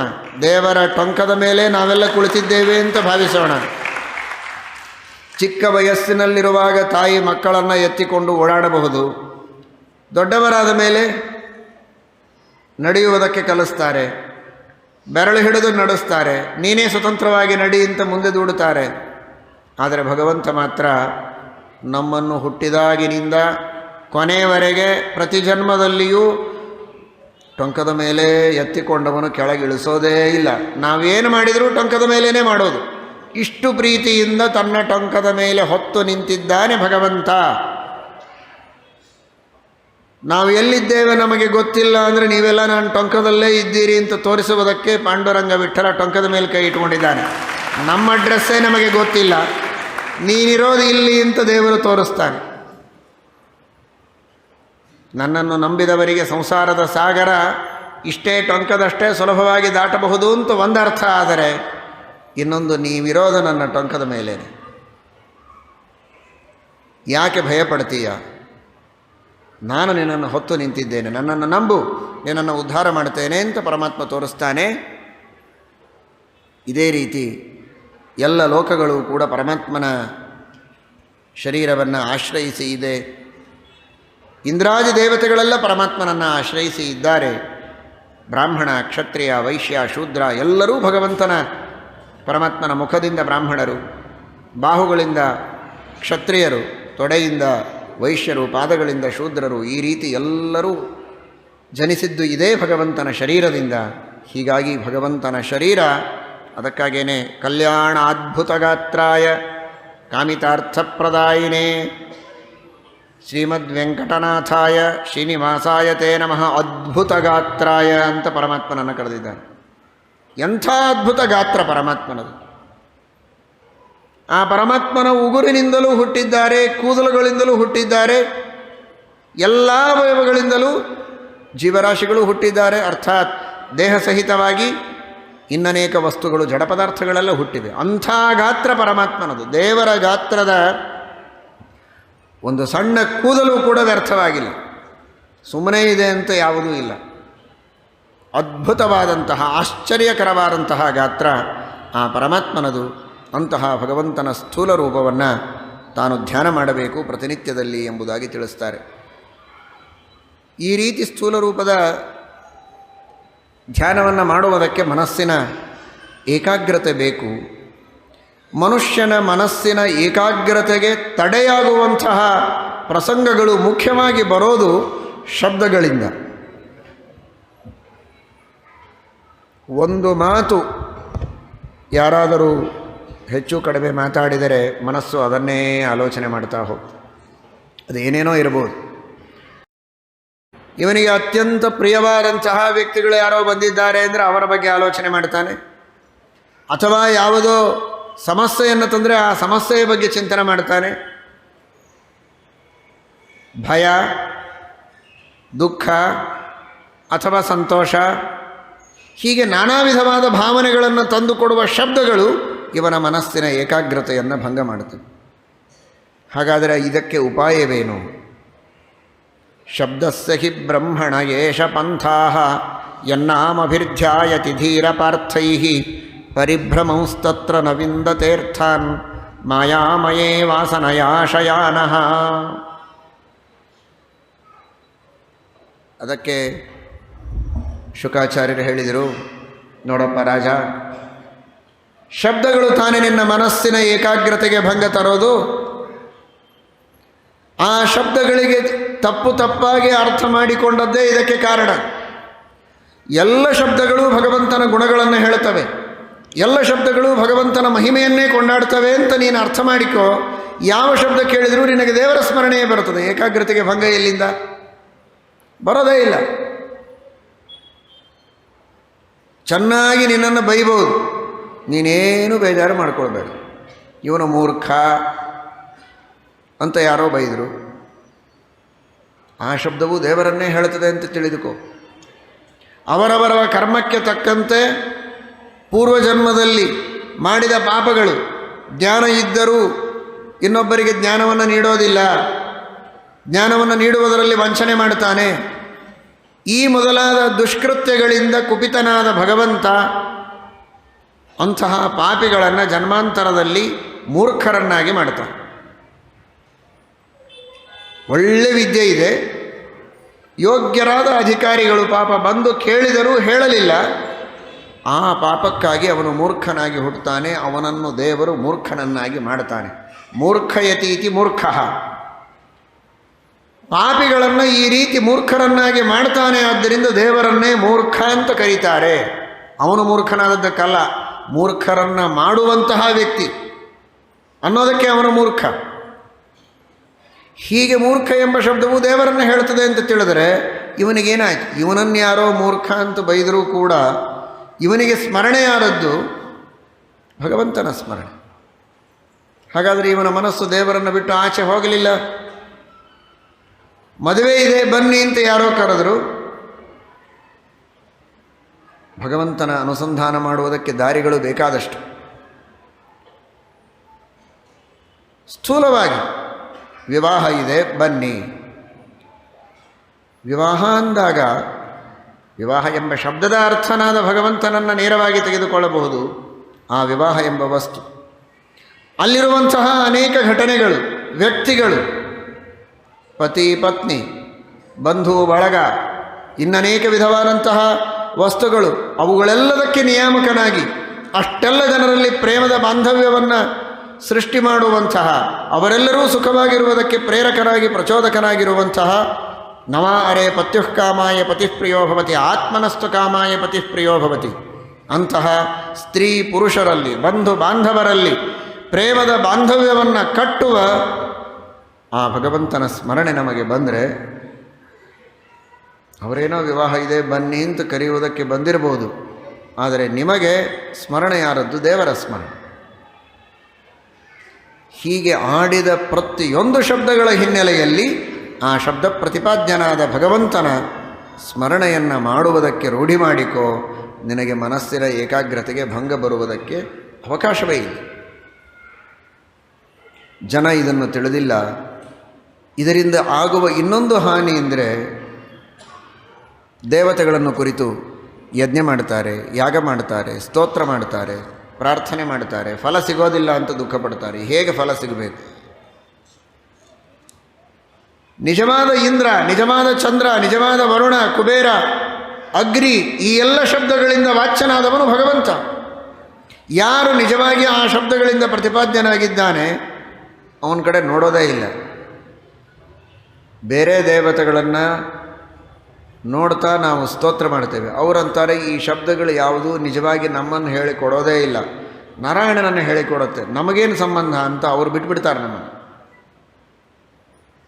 ನನ್ನ ಕಡೆ ನೋಡ್ತಾ ಇಲ್ಲ ಅನ್ನೋದಕ್ಕೆ ದೇವರು ಬಿಟ್ಟುಬಿಡ್ತಾನೆ. ನಮಗಿಬ್ಬರಿಂದಲೂ ಫಲ ಸಿಗೋದಿಲ್ಲ ಅಲ್ವಾ? ನಿಮ್ಮ ಹೆಸರು ರಾಮರಾವ್ ಅಂತಿದೆ. ಹೇಗಿದ್ದೀರಿ ಭೀಮರಾಯರೇ ಅಂತ ನಿಮ್ಮನ್ನು ನೋಡಿ ನಾನು ಮಾತಾಡಿಸಿದರೆ ನೀವು ಉತ್ತರನೇ ಕೊಡೋದಿಲ್ಲ. ಪಕ್ಕದಲ್ಲಿ ಭೀಮರಾವ್ ಇದ್ದಾರೆ, ಅವರೂ ಉತ್ತರ ಕೊಡೋದಿಲ್ಲ. ಯಾಕೆಂದರೆ ನನ್ನನ್ನು ನೋಡಿಲ್ಲ ಅಂತಾರೆ. ನನ್ನ ಕಡೆ ನೋಡ್ತಾ ಇಲ್ಲ, ಅಲ್ಲಿಯೂ ನನಗೆ ಉತ್ತರ ಇಲ್ಲ. ಇಲ್ಲಿ ಉತ್ತರ ಇಲ್ಲ, ಯಾಕೆ? ಇವನು ಭೀಮರಾಯ ಅಲ್ಲ. ಹಾಗಾಗಿದೆ. ಅಗ್ನಿ, ಇಂದ್ರ ಮೊದಲಾದ ದೇವತೆಗಳ ಕಡೆಗೆ ಮುಖ ಮಾಡಿ, ಅರ್ಥಾತ್ ಮನಸ್ಸಿನಲ್ಲಿ ಆ ದೇವತೆಗಳನ್ನು ನಾವು ಧ್ಯಾನ ಮಾಡಿಕೊಂಡು ಅವರಿಗಾಗಿ ಅಂತ ನಾವು ಮಾಡಿದರೆ ಈ ಯಾವ ಹೆಸರುಗಳು ನಮ್ಮದು ಅಲ್ವೇ ಅಲ್ಲಲ್ಲ ಅಂತಾರವರು. ನಿಜವಾಗಿ ಇದೆಲ್ಲ ಭಗವಂತನ ಹೆಸರುಗಳು ಅಂತ. ಸರಿ, ಹಾಗಾದರೆ ದೇವರೇ ಫಲ ಕೊಡಲಿ ಅಂದರೆ ದೇವರನ್ನ ನನ್ನ ಧ್ಯಾನನೇ ಮಾಡ್ತಾ ಇಲ್ವಲ್ಲ ನೀನು ಅಂತ. ಯನ್ನಾಮಭಿರ್ಧ್ಯಾಯತಿ ಧೀರಪಾರ್ಥೈ ಪರಿಭ್ರಮನ್. ಭ್ರಾಂತಿಯಿಂದ, ಈ ರೀತಿ ತಪ್ಪು ತಿಳುವಳಿಕೆಯಿಂದ ನಾವೆಲ್ಲ ಶಬ್ದಗಳನ್ನು ಬಳಸಿದರೆ ನವಿಂದತೇರ್ಥಾನ್ ಮಾಯಾಮಯೇ ವಾಸನಯಾಶಯಾನಃ. ಹೀಗಾಗಿ ಎಲ್ಲ ಶಬ್ದಗಳು ಭಗವಂತನನ್ನೇ ಹೇಳಿಕೊಡ್ತವೆ ಎನ್ನುವ ಅನುಸಂಧಾನದಿಂದ ಶಬ್ದಗಳನ್ನು ಆಡಿದ ಶಬ್ದಗಳನ್ನು ಈ ರೀತಿ ಅರ್ಥ ಮಾಡಿಕೊಳ್ಳುವುದಕ್ಕೆ ರೂಢಿ ಮಾಡಿಕೊಳ್ಳಿ. ಆಗ ನಿಮ್ಮ ಸಾಧನೆ ಮುಂದುವರಿಯುವುದಕ್ಕೆ ಸಾಧ್ಯ ಇದೆ ಎಂಬುದಾಗಿ ಶುಕಾಚಾರ್ಯರು ಹೇಳಿದರು. ಆದಷ್ಟು ಶಬ್ದಗಳನ್ನು ಕಡಿಮೆ ಪ್ರಯೋಗ ಮಾಡಿ. ಮಾತನಾಡೋದು ಎಷ್ಟು ಅವಶ್ಯಕವೋ ಅಷ್ಟೇ ಮಾತನಾಡಿ, ವ್ಯರ್ಥ ಮಾತನಾಡಲೇಬೇಡಿ. ಇನ್ನೊಬ್ಬರ ಮನೆಗೆ ಹೋದಾಗ ಒಂದು 4 ದಿವಸ ಇದ್ದು ಹೋಗಬೇಕು ಅಂತ ಹೋಗಿರ್ತೇವೆ. ಎಷ್ಟು ಅವಶ್ಯಕವೋ ಅಷ್ಟೇ ನೀರು ಉಪಯೋಗಿಸಬೇಕು. ಎಲ್ಲಿ ಬೇಕೋ ಅಲ್ಲಿ ಅನಿವಾರ್ಯವಾಗಿ ಕೂಡಲೇಬೇಕು, ಎಲ್ಲಿಯೋ ಒಂದು ಕಡೆ ಕೂಡಬೇಕು. ಎಲ್ಲ ಅವರ ಮಂಚದ ಮೇಲೆ, ಸೋಫಾದ ಮೇಲೆ, ಎಲ್ಲ ಚೇರ್ಗಳ ಮೇಲೆ, ಅವರು ಇರೋ ಎಲ್ಲ ರೂಮ್ಗಳಲ್ಲಿಯೂ ಹೋಗಿ ಗಲಾಟೆ ಮಾಡಿ ಚೆನ್ನಾಗಿರತ್ತಾ? ಏನು ಅಂದ್ಕೊಳ್ಬೋದು ಬೇರೆಯವರು? ಬಹಳ ಸಭ್ಯರು ಸೌಮ್ಯರಾಗಿದ್ದರೆ ಮನಸ್ಸಿನಲ್ಲಿ ನೊಂದುಕೊಳ್ತಾರೆ, ಸ್ವಲ್ಪ ಜೋರಾಗಿದ್ದರೆ ಹೊಡೆದು ಓಡಿಸಿಬಿಡ್ತಾರೆ ಅಷ್ಟೇ. ನಾವಿರೋದು ದೇವರ ಮನೆಯಲ್ಲಿ. ನಾವು ಬಳಸ್ತಾ ಇರುವ ಒಂದೊಂದು ಶಬ್ದಗಳು ದೇವರ ಶಬ್ದಗಳು. ವ್ಯವಹಾರಕ್ಕೆ ಸಂಬಂಧವೇ ಇಲ್ಲ ಆ ಶಬ್ದಗಳದು.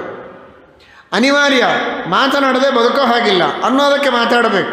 ಮಾತಾಡಿ, ತಪ್ಪಿಲ್ಲ. ಆದರೆ ಇದು ದೇವರ ಶಬ್ದಗಳನ್ನು ಬಾಡಿಗೆ ತೆಗೆದುಕೊಂಡು ಮಾತಾಡ್ತಾ ಇದ್ದೇವೆ ಎನ್ನುವ ಎಚ್ಚರ ಇರಲಿ. ಎಷ್ಟು ಅವಶ್ಯಕವೋ ಅಷ್ಟೇ ತೆಗೆದುಕೊಳ್ಳಿ. ಅತಃ ಕವಿರ್ನಾಮಸು ಯಾವದರ್ಥ ಸ್ಯಾದಪ್ರಮತ್ತೋ ವ್ಯವಸಾಯ ಬುದ್ಧಿ ಸಿದ್ಧೇನ್ಯಥಾರ್ಥೇ ನಯತೆ ತತ್ತತ್ ಪರಿಶ್ರಮಂ ತತ್ರ ಸಮೀಕ್ಷಮಾಣಃ. ಅದರಿಂದ ಮಹಾ ಅನರ್ಥ ಇದೆ, ನರಕಾದ್ಯನರ್ಥವಿದೆ ಅಂತಾರೆ. ದೇವರಿಗೆ ಬಳಸಬೇಕಾದಂತಹ ಶಬ್ದಗಳನ್ನು ಕಾರಣ ಇಲ್ಲದೆ ಸುಮ್ಮನೆ ಬಳಸಿದರೆ ವ್ಯರ್ಥವಾಗಿ ಅನರ್ಥ ಇದೆ. ಅದನ್ನು ತಲೆಯಲ್ಲಿಟ್ಟುಕೊಂಡು ಎಷ್ಟು ಸಾಧ್ಯವೋ ಅಷ್ಟು ಕಡಿಮೆ ಶಬ್ದಗಳ ಪ್ರಯೋಗ ಮಾಡಿ. ವ್ಯರ್ಥ ಶಬ್ದಗಳ ಪ್ರಯೋಗ ಮಾಡಿಬಿಡು. ಒಂದೇ ವಿಷಯವನ್ನು ಕೆಲವರು 10 ಬಾರಿ ಅದನ್ನೇ ಹೇಳ್ತಾ ಇರ್ತಾರೆ. ನಿಮ್ಮನ್ನು ಭೇಟಿ ಆಗಲಿಕ್ಕೆ ಅಂತ ಬಂದ್ವಿ, ಮದುವೆ ಪತ್ರಿಕೆ ಕೊಡೋದಕ್ಕೆ ಅಂತ ಬಂದಿದ್ವಿ ಅಂತ ಒಂದು ಸಲ ಹೇಳ್ತಾರೆ. ಬಹಳ ಸಂತೋಷ ಅಂತ ಹೇಳಿ ಎಲ್ಲ ಉತ್ತರ ಮುಗಿದು ಹೋಗುತ್ತೆ, ಫುಲ್ ಸ್ಟಾಪ್ ಆಗಿರುತ್ತೆ. ಮತ್ತೆ ಸ್ಟಾರ್ಟ್ ಮಾಡ್ತಾರೆ. ಅದೇ ಮತ್ತೇನಿಲ್ಲ, ಮದುವೆ ಇತ್ತಲ್ವಾ ಅದಕ್ಕೋಸ್ಕರ ಅಂತ. ಮತ್ತು ಇಷ್ಟೊತ್ತು ಹೇಳಿದ್ದು ಅದನ್ನೇ ಅಲ್ವಾ? ಅಂದದ್ದನ್ನೇ ಬಹಳ ಸಲ ಮಾತಾಡಬಾರ್ದು. ಎಷ್ಟು ಅವಶ್ಯಕವೋ ಅಷ್ಟೇ ಮಾತನಾಡಿ ಇನ್ನೊಬ್ಬರ ಸಮಯವನ್ನು ಉಳಿಸಿ ನಿಮ್ಮ ಸಮಯವನ್ನೂ ಸಾರ್ಥಕ ಮಾಡಿಕೊಂಡು ಎಲ್ಲಕ್ಕೂ ಮಿಗಿಲಾಗಿ ದೇವರ ಶಬ್ದಗಳನ್ನು ಬೇರೆ ಕಡೆಗೆ ಪ್ರಯೋಗ ಆದಷ್ಟು ಕಡಿಮೆ ಮಾಡಬೇಕು ಎಂಬುದಾಗಿ ಶ್ರೀಮದ್ ಭಾಗವತ ಹೇಳುತ್ತದೆ. ಭಗವಂತನ ಶಬ್ದಗಳನ್ನು ನಾವು ಎಷ್ಟೋ ಅಷ್ಟು ಉಪಯೋಗಿಸಬೇಕು, ದೇವರ ವಸ್ತುಗಳನ್ನು ಎಷ್ಟೋ ಅಷ್ಟೇ ಉಪಯೋಗಿಸಬೇಕು. ಸತ್ಯಾಂಕ್ಷಿತೌ ಕಿಂ ಕಶಿಪುಃ ಪ್ರಯಾಸೈಃ ಬಾಹೌ ಸ್ವಸಿದ್ಧೇಹ್ಯುಪಬರ್ಹಣೈಃ ಕಿಂ ಸತ್ಯಂಜಲೌ ಕಿಂ ಪುರುಪರ್ಣಪಾತ್ರೈಃ ದಿಗ್ವಸ್ತ್ರಲಾಭೇ ಸತಿ ಕಿಂ ದುಕೂಲೈಃ. ಏನು ಸುಮ್ಮನೆ ಉಪನ್ಯಾಸ ಮಾಡ್ತೀರಲ್ವಾ? ಮನೆಯಲ್ಲಿ ಇರೋದಕ್ಕೆ ಮನೆ ಕಟ್ಟಬೇಕು, ಮನೆಯಲ್ಲಿ ಮಲಗೋದಕ್ಕೆ ಮಂಚ ಬೇಕು, ಉಣ್ಣುವುದಕ್ಕೆ ಪಾತ್ರೆಗಳು ಬೇಕು, ಧಾನ್ಯಗಳು ಬೇಕು, ಬೇರೆ ಬೇರೆ ವ್ಯವಸ್ಥೆಗಳನ್ನು ಮಾಡಿಕೊಳ್ಬೇಕು. ಇಷ್ಟೆಲ್ಲ ವ್ಯವಸ್ಥೆಗಳನ್ನು ಮಾಡಿಕೊಳ್ಬೇಕಾದ್ರೆ ಹಣ ಬೇಕು, ಹಣ ಗಳಿಸಲಿಕ್ಕೆ ಉದ್ಯೋಗ ಮಾಡಬೇಕು, ಅದಕ್ಕಾಗಿ 108,000 ಮಾತನಾಡಬೇಕು, ಎಲ್ಲ ಕೆಲಸ ಇರುತ್ತೆ. ಇದೇನು ಮಾಡಬೇಡ ಅಂದರೆ ಹೇಗೆ ಸಾಧ್ಯ? ಅದಕ್ಕೆ ಶುಕಾಚಾರ್ಯರು ಹೇಳ್ತಾರೆ, ಸತ್ಯಾಂಕ್ಷಿತೌ ಕಿಂ ಕಶಿಪುಃ ಪ್ರಯಾಸೈಃ. ಮಂಚ ಬೇಕು, ಮಂಚಕ್ಕಾಗಿ ಯಾಕೆ ಹಣ ಗಳಿಸ್ತೀಯ? ನೆಲ ಇದೆಯಲ್ಲ, ಅದೇ ಮಂಚ ನಿನಗೆ ಪುಕ್ಕಟೆಯಾಗಿ ಕೊಟ್ಟಿದ್ದಾನಲ್ಲ ದೇವರು. ತಲೆಗಿಂಬು ಬೇಕಲ್ವಾ? ಬಾಹೌ ಸ್ವಸಿದ್ಧೇಹ್ಯುಪಬರ್ಹಣೈಃ ಕಿಂ. ತೋಳು ಕೊಟ್ಟಿದ್ದಾನಲ್ಲ, ಅದೇ ನಿನಗೆ ಇಂಬು ತಲೆಗೆ, ಅದಕ್ಕೂ ಹಣ ಬೇಕಾಗಿಲ್ಲ. ಸತ್ಯಂಜಲೌ ಕಿಂ ಪುರುಪರ್ಣಪಾತ್ರೈಃ. ಉಣ್ಣುವುದಕ್ಕೆ ಪಾತ್ರೆಗಳು ಬೇಕು, ತಟ್ಟೆ ಬೇಕು, ದೊನ್ನೆಗಳು ಬೇಕು. ಕೈ ಇದೆಯಲ್ಲ, 2 ಬೊಗಸೆ ಮಾಡು, ಕೈಯಲ್ಲಿ ಭಿಕ್ಷೆ ಹಾಕ್ತಾರೆ, ತಿಂದು ಬಿಡು. ನದಿ ಹರಿತಾ ಇರುತ್ತದೆ, ನೀರನ್ನು ಕೈಯಲ್ಲಿ ತೆಗೆದುಕೋ, ಕುಡಿ. ಯಾವ ಪಾತ್ರೆಯೂ ಇಲ್ಲ, ಸ್ವಚ್ಛ ಮಾಡುವುದಕ್ಕೆ ಏನೂ ಬೇಕಾಗಿಲ್ಲ. ಬೇರೆ ಪಾತ್ರೆಯೂ ತಿಕ್ಕಿ ನಿನ್ನ ಕೈಯೂ ತೊಳ್ಕೊಬೇಕು. ಇಲ್ಲಿ ಕೈ ತೊಳ್ಕೊಂಡ್ರೆ ಸಾಕು, ಅದೇ ಪಾತ್ರೆ ಅದೇ ಕೈ, ಒಂದೇ ಮಾಡಿದರೆ 2 ಕೆಲಸ. ಸತ್ಯಂಜಲೌ ಕಿಂ ಪುರುಪರ್ಣಪಾತ್ರೈಃ ದಿಗ್ವಸ್ತ್ರಲಾಭೇ ಸತಿ ಕಿಂ ದುಕೂಲೈಃ. ಏನು ಭಾರಿ ಭಾರಿ ರೇಷ್ಮೆ ವಸ್ತ್ರಗಳನ್ನು ತೆಗೆದುಕೊಂಡು ಮಾಡ್ತೀಯ, ದಿಗಂಬರನಾಗಿದ್ದು ಬಿಡು ಸಾಕು ಅಂತ. ಇದು ಶುಕಾಚಾರ್ಯರು ತಾವು ಹೇಗಿದ್ದಾರೋ ಹಾಗೆ ಉಪದೇಶ ಮಾಡಿಬಿಟ್ರು.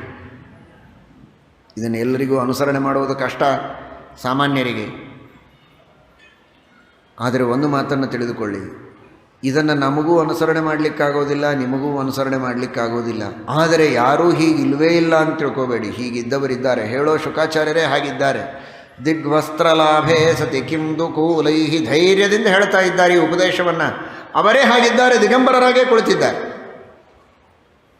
ಯಾವ ದೇಹಾಭಿಮಾನ ಇಲ್ಲ ಅವರಿಗೆ. ಇಂತಹ ಅನೇಕ ಮಹನೀಯರು, ಋಷಿಗಳು, ಮುನಿಗಳು, ಜ್ಞಾನಿಗಳು, ಯೋಗಿಗಳು, ತ್ಯಾಗಿಗಳು ಹಿಂದೆ ಆಗಿ ಹೋಗಿದ್ದಾರೆ. ಅಂತಹ ಮಹನೀಯರು ಇವತ್ತು ನಮಗೆ ಗೋಚರವಾಗದೆ ಬೇಕಾದಷ್ಟು ಜನ ಇದ್ದಾರೆ. ಇತಿಹಾಸದಲ್ಲಿ ಇಂಥವರು ಆಗಿ ಹೋಗಿದ್ದಾರೆ. ಈ ಮಟ್ಟಕ್ಕೆ ದೇಹಾಭಿಮಾನವನ್ನು ತ್ಯಾಗ ಮಾಡಿ ವೈರಾಗ್ಯದಿಂದ ಬದುಕುವುದೊಂದುಂಟು ಅಂತ ಅನಿಸಿದರೆ ನಮಗಿರುವ ಅತಿಯಾದ ಮೋಹವಾದರೂ ಕಡಿಮೆಯಾಗಿ, ಅತ್ಯಂತ ದುರಾಗ್ರಹ ಏನಿದೆ ಅಷ್ಟಾದರೂ ಕಡಿಮೆಯಾಗಿ ಸಿಕ್ಕದ್ದರಲ್ಲಿ ತೃಪ್ತಿಯಿಂದ ಬದುಕುವುದಕ್ಕೆ ಸಾಧ್ಯವಾಗತ್ತೆ. ನಾವಿದ್ದದ್ದೇ ಬಹಳ ಅಂತ ಅಹಂಕಾರ ಬರೋದಿಲ್ಲ. ಏನೋ ಒಂದು ಸ್ವಲ್ಪ ತಕ್ಕ ಮಟ್ಟಿಗೆ ವೈರಾಗ್ಯ ಇದೆ, ಹೆಚ್ಚಿನ ಅಪೇಕ್ಷೆಗಳಿಲ್ಲ ಅಂದ ಮಾತ್ರಕ್ಕೆ ನಮ್ಮ ಸಮಾನ ಯಾರಿಲ್ಲ ಅಂತ ತಿಳ್ಕೋಬಾರದು. ಈ ಮಟ್ಟವನ್ನು ಮುಟ್ಟಿದವರೂ ಇದ್ದಾರೆ. ಅವರ ಮುಂದೆ ನಾವು ಮಹಾಭೋಗಾಸಕ್ತರೇ.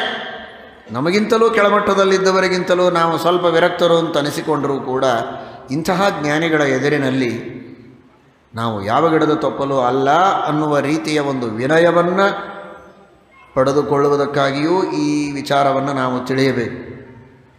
ಯಥಾಶಕ್ತಿ ಅಷ್ಟು ದೂರ ಹೋಗಲಿಕ್ಕೆ ಇಲ್ಲದೇ ಇದ್ದರೂ ಕೂಡ ತಿನ್ನುವುದಕ್ಕೆ ಇಂಥ ಪದಾರ್ಥ ಇವತ್ತಾಗಲೇಬೇಕು, ಇಷ್ಟು ಕರೆದದ್ದು ಇಷ್ಟು ಹೊರದದ್ದು ಇದು ಇದ್ದರೆ ಊಟ, ಇಲ್ಲದೇ ಇದ್ದರೆ ಇಲ್ಲವೇ ಇಲ್ಲ. ಇಂತಹ ಹಾಸಿಗೆ ಇದ್ದರೇ ಮಲಗೋದು.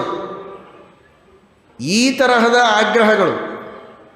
ಶರ್ಟ್ ಹೀಗೇ ಇರಬೇಕು, ಬೂಟ್ ಹೀಗೇ ಇರಬೇಕು, ಹಾಸಿಗೆ ಅಂದರೆ ಇಷ್ಟಿರಲೇಬೇಕು, ನನ್ನ ಸ್ಟೇಟಸ್ಸಿಗೆ ಇದಕ್ಕೆ ಕಡಿಮೆ ಆಗಬಾರದು ಅಂತ ತನ್ನನ್ನೇ ತಾನು ಬಹಳ ದೊಡ್ಡವ ಅಂತ ತನ್ನ ಸ್ವಯಂಘೋಷಿತವಾದಂತಹ ವ್ಯಕ್ತಿತ್ವವನ್ನು ತಾನೇ ತಿಳಿದುಕೊಂಡು ಅದರ ಸ್ಟೇಟಸ್ಸನ್ನು ತಾನೇ ಕಲ್ಪಿಸಿಕೊಂಡು ಅತಿಯಾದಂತಹ ಭೋಗದಲ್ಲಿ ಆಸಕ್ತರಾಗುವ ಜನ ಅಂತಹ ಆಸಕ್ತಿಯಿಂದ ಸ್ವಲ್ಪ ಹಿಂದೆ ಬಂದು ಇದ್ದದ್ದರಲ್ಲಿ ಸಂತೋಷವನ್ನು ಪಟ್ಟರೆ ಸಾಕು.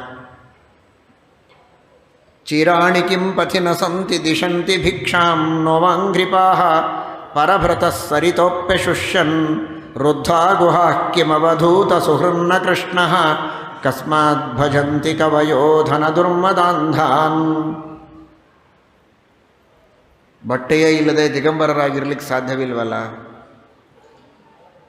ಶ್ರೀಮಂತರು ಬಟ್ಟೆಗಳನ್ನೆಲ್ಲ ಉಟ್ಟು ಇನ್ನೂ ಬಟ್ಟೆಗಳು ಗಟ್ಟಿ ಇರುವಾಗಲೇ ಅದನ್ನು ಮನೆಯ ಮುಂದೆ ಇಡ್ತಾ ಇದ್ರಂತೆ ಹಳೆ ಕಾಲಕ್ಕೆ. ಯಾರಾದರೂ ಇಂತಹ ಭಿಕ್ಷುಕರು, ವಿರಕ್ತರು, ನಿಸ್ಪೃಹರಾದವರು ಬಂದು ಅದನ್ನು ತೆಗೆದುಕೊಂಡು ಹೋಗ್ತಾ ಇದ್ರಂತೆ. ಅಂತಹ ಬಟ್ಟೆಗಳಿರುತ್ತಲ್ಲ ಅವುಗಳನ್ನೇ ಶುದ್ಧ ಮಾಡಿ ತೆಗೆದುಕೊಂಡು ಅದನ್ನೇ ಉಟ್ಟುಕೊಂಡು ಜೀವನ ಮಾಡಿ, ಅದಕ್ಕಾಗಿ ಕಷ್ಟ ಯಾಕೆ ಪಡ್ತೀರಿ? ವಿರಕ್ತರಾದವರು, ಗೃಹಸ್ಥರು, ಭೋಗಾಸಕ್ತರು ಹಾಗಿರಲಿ, ವೈರಾಗ್ಯದಿಂದ ಜೀವನ ಮಾಡಬೇಕು ಅಂದವರು ದಿಗಂಬರರಾಗಲಿಕ್ಕೆ ಸಾಧ್ಯ ಇಲ್ಲ. ಹಾಗಾದರೆ ಶ್ರೀಮಂತರು ಬಿಟ್ಟ ಬಟ್ಟೆಗಳನ್ನಾದರೂ ಉಟ್ಟಿಕೊಳ್ಳಿ. ಚಿರಾಣಿ ಕಿಂ ಪಚಿನ ಸಂತಿ ದಿಶಂತಿ ಭಿಕ್ಷಾಂ, ಬೇಡಿದರೆ ಭಿಕ್ಷೆ ಹಾಕ್ತಾರೆ, ಊಟ ಮಾಡಿ. ಬೇಕಾದಷ್ಟು ಹಣ್ಣಿನ ಗಿಡಗಳಿವೆ, ಬಿದ್ದ ಹಣ್ಣುಗಳಿರುತ್ತೆ, ತಿನ್ನಿ. ನದಿಗಳಿರುತ್ತೆ, ನೀರು ಕುಡಿಯಿರಿ. ಗುಹೆಗಳಿರುತ್ತೆ, ಏಕಾಂತದಲ್ಲಿ ವಾಸ ಮಾಡಿ. ಭಯ ಇದೆ, ಹುಲಿ, ಸಿಂಹ, ಭೂತ, ಪ್ರೇತ, ಪಿಶಾಚಗಳು, ಹಾವು, ಚೇಳು. ಕಿಮವಧೂತ ಸುಹೃನ್ನ ಕೃಷ್ಣ. ಇಷ್ಟೆಲ್ಲ ತ್ಯಾಗ ಮಾಡಿ ದೇವರಿಗಾಗಿ ಅಂತ ನೀವು ಬಿಟ್ಟು ಬಂದಿರ್ತೀರಿ. ಏ ದಾರಾಗಾರ ಪುತ್ರಾದೀನ್, ಎಲ್ಲರನ್ನ ಪರಿತ್ಯಾಗ ಮಾಡಿ ಮೋಹ ಮಮತೆಗಳನ್ನು ಬಿಟ್ಟು ಏಕಾಂತದಲ್ಲಿ ನೀವು ವಾಸ ಮಾಡಿದ್ದು ಯಾರಿಗಾಗಿ? ದೇವರ ಸೇವೆಗಾಗಿ, ದೇವರ ಧ್ಯಾನಕ್ಕಾಗಿ. ಅವನು ಅಷ್ಟು ಕಾಳಜಿ ಮಾಡೋದಿಲ್ವಾ ನಿಮ್ಮ ಬಗ್ಗೆ? ಕಿಮವಧೂತ ಸುಹೃನ್ನ ಕೃಷ್ಣ, ರಕ್ಷಣೆಗಾಗಿ ನಿಲ್ತಾನೆ.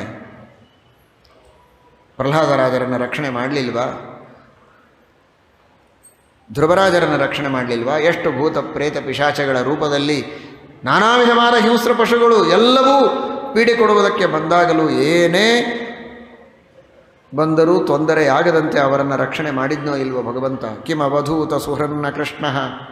ಇಷ್ಟಿದ್ದರೂ ಕಸ್ಮಾತ್ ಭಜಂತಿ ಕವಯೋಧನ ದುರ್ಮದಾಂಧಾನ್. ಒಬ್ಬ ಭಾಗವತವನ್ನು ಅಧ್ಯಯನ ಮಾಡಿ ರಾಜರ ಹತ್ರ ಹೋದ. ರಾಜರೇ, ಭಾಗವತವನ್ನು ಅಧ್ಯಯನ ಮಾಡಿಕೊಂಡು ಬಂದಿದ್ದೇನೆ, ಬಹಳ ಕಷ್ಟ ಇದೆ, ಏನಾದರೂ ಸ್ವಲ್ಪ ಉಪಜೀವನಕ್ಕೆ ವ್ಯವಸ್ಥೆ ಮಾಡಿಕೊಡಿ ಅಂತ. ಅವನಂದ, ಅಷ್ಟೇನು ಸರಿಯಾಗಿ ಆಗಿಲ್ಲ, ಇನ್ನೊಮ್ಮೆ ಓದ್ಕೊಂಡು ಬನ್ನಿ ಅಂದ. ಹಾಗಾದರೆ ಬರೀ ಓದಿದರೆ ಸಾಲದು ಕಾಣುತ್ತೆ ಅಂತ ಕಂಠಪಾಠ ಮಾಡಿಕೊಂಡು ಹೋದ. 18,000 ಶ್ಲೋಕ. ಮತ್ತು ರಾಜರು ಮನೆಗೆ ಕಳಿಸಿದರು. ಸರಿ, ಹಾಗಾದರೆ ಟೀಕಾ ಟಿಪ್ಪಣಿಗಳನ್ನೆಲ್ಲ ಓದಿಕೊಂಡು ಬಂದ ಪಾಪ. ಮತ್ತೂ ತಿರುಗಿ ಕಳಿಸಿದರು. ಇನ್ನೇನು ಮಾಡ್ತಾನೆ ನೋಡೋಣ ಅಂತ ರಾಜರು ಕಾಯ್ತಾ ಇದ್ದರು. ಆ ಮಹಾರಾಯ ಮತ್ತು ಬರಲೇ ಇಲ್ಲ. ಯಾಕೆ ಅಂತ ಆಮೇಲೆ ರಾಜನೇ ಅವನ ಮನೆಗೆ ಬಂದ. ಇದಾಗಬೇಕು ನಿಜವಾಗಿ. ನಾವು ರಾಜರ ಮನೆಗೆ ಹೋಗಬಾರ್ದು, ರಾಜರು ನಮ್ಮನ್ನು ಹುಡ್ಕೊಂಡು ಬರಬೇಕು. ಯಾಕಪ್ಪ ನೀನು 3 ಸಲ ಬಂದು ಆಮೇಲೆ ಬರಲೇ ಇಲ್ಲ ಅಂತ. ಅವನಂದ, ನಾನು ಈ ಶ್ಲೋಕ ನೋಡಿದೆ, 3 ಸಲ ಓದುವಾಗಲೂ ಇದರ ಕಡೆಗೆ ನನಗೆ ಗಮನ ಹೋಗಿರಲಿಲ್ಲ. ಕಸ್ಮಾತ್ ಭಜಂತಿ ಕವಯೋಧನ ದುರ್ಮದಾಂಧಾನ್. ಐಶ್ವರ್ಯದಿಂದ ಮತ್ತರಾದಂತಹ ರಾಜರನ್ನು ಯಾಕೆ ಆಶ್ರಯಿಸಬೇಕು? ದೇವರಿದ್ದಾನಲ್ಲ ನಮ್ಮನ್ನು ರಕ್ಷಣೆ ಮಾಡುವುದಕ್ಕೆ. ಕ್ಷೋಣಿ ಕೋಣ ಶತಾಂಶ ಪಾಲನ ಕಲಾ ದುರ್ವ ಗರ್ವಾನಲಕ್ಷುಭ್ಯ ಕ್ಷುದ್ರ ನರೇಂದ್ರ ಚಾಟು ರಚನಾ ಧನ್ಯಾನ್ನ ಮನ್ಯಾಮಹೇ ದೇವಂ ಸೇವಿತುಮೇವ ನಿಶ್ಚಿನುಮಹೇ ಯೋಸೌ ದಯಾಲು ಪರ ಧಾನ ಮುಷ್ಟಿ ಮುಚೆ ಕುಚೇಲ ಮುನಯೇ ದತ್ತೇ ಸ್ಮ ವಿತ್ತೇಶತಾಂ. ಇಂತಹ ದೊಡ್ಡದಾದ ಭೂಮಂಡಲದ ಯಾವುದೋ ಮೂಲೆಯಲ್ಲಿರುವಂತಹ ಒಂದು ದೇಶದ ತಾತ್ಕಾಲಿಕವಾಗಿ ರಾಜ ಅಂತನಿಸಿಕೊಂಡು ಗರ್ವದಿಂದ ಅಹಂಕಾರದಿಂದ ಮೆರೆಯುವ ನಿಮ್ಮಂಥವರ ಸ್ತೋತ್ರವನ್ನು ಮಾಡಿ ಹೊಟ್ಟೆ ತುಂಬಿಕೊಳ್ಳುವುದರೊಳಗೆ ಏನು ಅರ್ಥ ಇದೆ? ಇಡೀ ವಿಶ್ವಕ್ಕೆ ಅನಾದಿ ಅನಂತ ಕಾಲದವರೆಗೆ ಒಡೆಯನಾಗಿ ಯಾವುದೇ ಅಹಂಕಾರ ಗರ್ವಗಳಿಲ್ಲದೆ ಬಂದಂತಹ ಕುಚೇಲನ ಪಾದವನ್ನು ತೊಳೆದು ತನ್ನ ಸಿಂಹಾಸನದ ಮೇಲೆ ಕೂಡಿಸಿಕೊಂಡು ಅವನು ಬೇಡಿದ್ದಲ್ಲ, ಅವನು ಬೇಡದೇ ಇದ್ದದ್ದನ್ನೆಲ್ಲ ಅವನು ಕುಳಿತಲ್ಲಿಯೇ ಕೊಟ್ಟಂತಹ ಸ್ವಾಮಿ ಶ್ರೀಕೃಷ್ಣ ಪರಮಾತ್ಮ ನಮ್ಮ ರಕ್ಷಣೆಗಿರುವಾಗ ನಿಮ್ಮ ಮುಖ ನೋಡೋದಿಲ್ಲ ನಾನು. ಹೋಗೋ ಆಚೆ ಅಂತ ಬಂದ ರಾಜನನ್ನು ಬೈದು ಕಳಿಸ್ತಾನೆ. ಇಷ್ಟು ದಿನ ರಾಜನ ಸ್ತೋತ್ರ ಮಾಡಿ ಬಾಗಿಲಿನಲ್ಲಿ ನಿಂತ ವ್ಯಕ್ತಿ ಕಸ್ಮಾತ್ ಭಜಂತಿ ಕವಯೋಧನ ದುರ್ಮದಾಂಧಾನ್, ಆ ರೀತಿ ಇರಬೇಕು. ಇದನ್ನು ರಾಜರ ಎದುರಿಗೆ ಹೇಳ್ತಾ ಇದ್ದಾರೆ ಶುಕಾಚಾರ್ಯರು ಪರೀಕ್ಷಿತನಿಗೆ. ಯಾವ ಸಂಕೋಚ ಇಲ್ಲದೆ, ಜ್ಞಾನಿಗಳಿಗೆ ಯಾವ ಸಂಕೋಚ ಇರೋದಿಲ್ಲ. ಈ ರೀತಿ ಭೋಗಗಳ ಸಾಧನಗಳ ಸಂಪಾದನೆಯಲ್ಲಿ ತನ್ನ ಜೀವನದ ಬಹುಭಾಗವನ್ನು ವ್ಯರ್ಥ ಮಾಡದೆ ಅವಶ್ಯಕ ಇದ್ದಷ್ಟು ಮಾತ್ರ ಭೋಗವನ್ನು ಮಾಡ್ತಾ ಶರೀರ ಯಾತ್ರಾ ನಿರ್ವಹಣೆ ಮಾಡ್ತಾ ಧ್ಯಾನದಲ್ಲಿ ತೊಡಗಬೇಕು. ಭಗವಂತನ ಧ್ಯಾನ ಮಾಡುವಾಗ, ಸೇವೆ ಮಾಡುವಾಗ, ಯಜ್ಞಯಾಗಾದಿಗಳನ್ನು ಮಾಡುವಾಗ ನಿಶ್ಚಯ ಇರಬೇಕು. ತಂ ನಿರ್ವೃತೋ ನಿಯತಾರ್ಥೋ ಭಜೇತ ಸಂಸಾರ ಹೇತು ಪರಮಶ್ಚ ಯತ್ರ. ನಿಶ್ಚಿತವಾಗಿಯೂ ನಾನು ಮಾಡಿದ ಕರ್ಮಕ್ಕೆ ದೇವರು ಫಲ ಕೊಡ್ತಾನೆ, ಕೈ ಬಿಡೋದಿಲ್ಲ ನನ್ನನ್ನು. ರಕ್ಷತೀತ್ಯೇವ ವಿಶ್ವಾಸ ತದೀಯೋಹಮಿತಿ ಸ್ಮೃತಿ ಶರಣಾಗತಿರೇಷಾಸ್ಯ. ಆ ರೀತಿಯ ವಿಶ್ವಾಸದಿಂದ ಭಜನೆಯನ್ನು ಮಾಡಬೇಕು ಅಂತ ತಿಳಿಸಿದ್ದಾರೆ. ಸ್ಥೂಲ ರೂಪದ ಚಿಂತನೆ ಮಾಡಬೇಕು.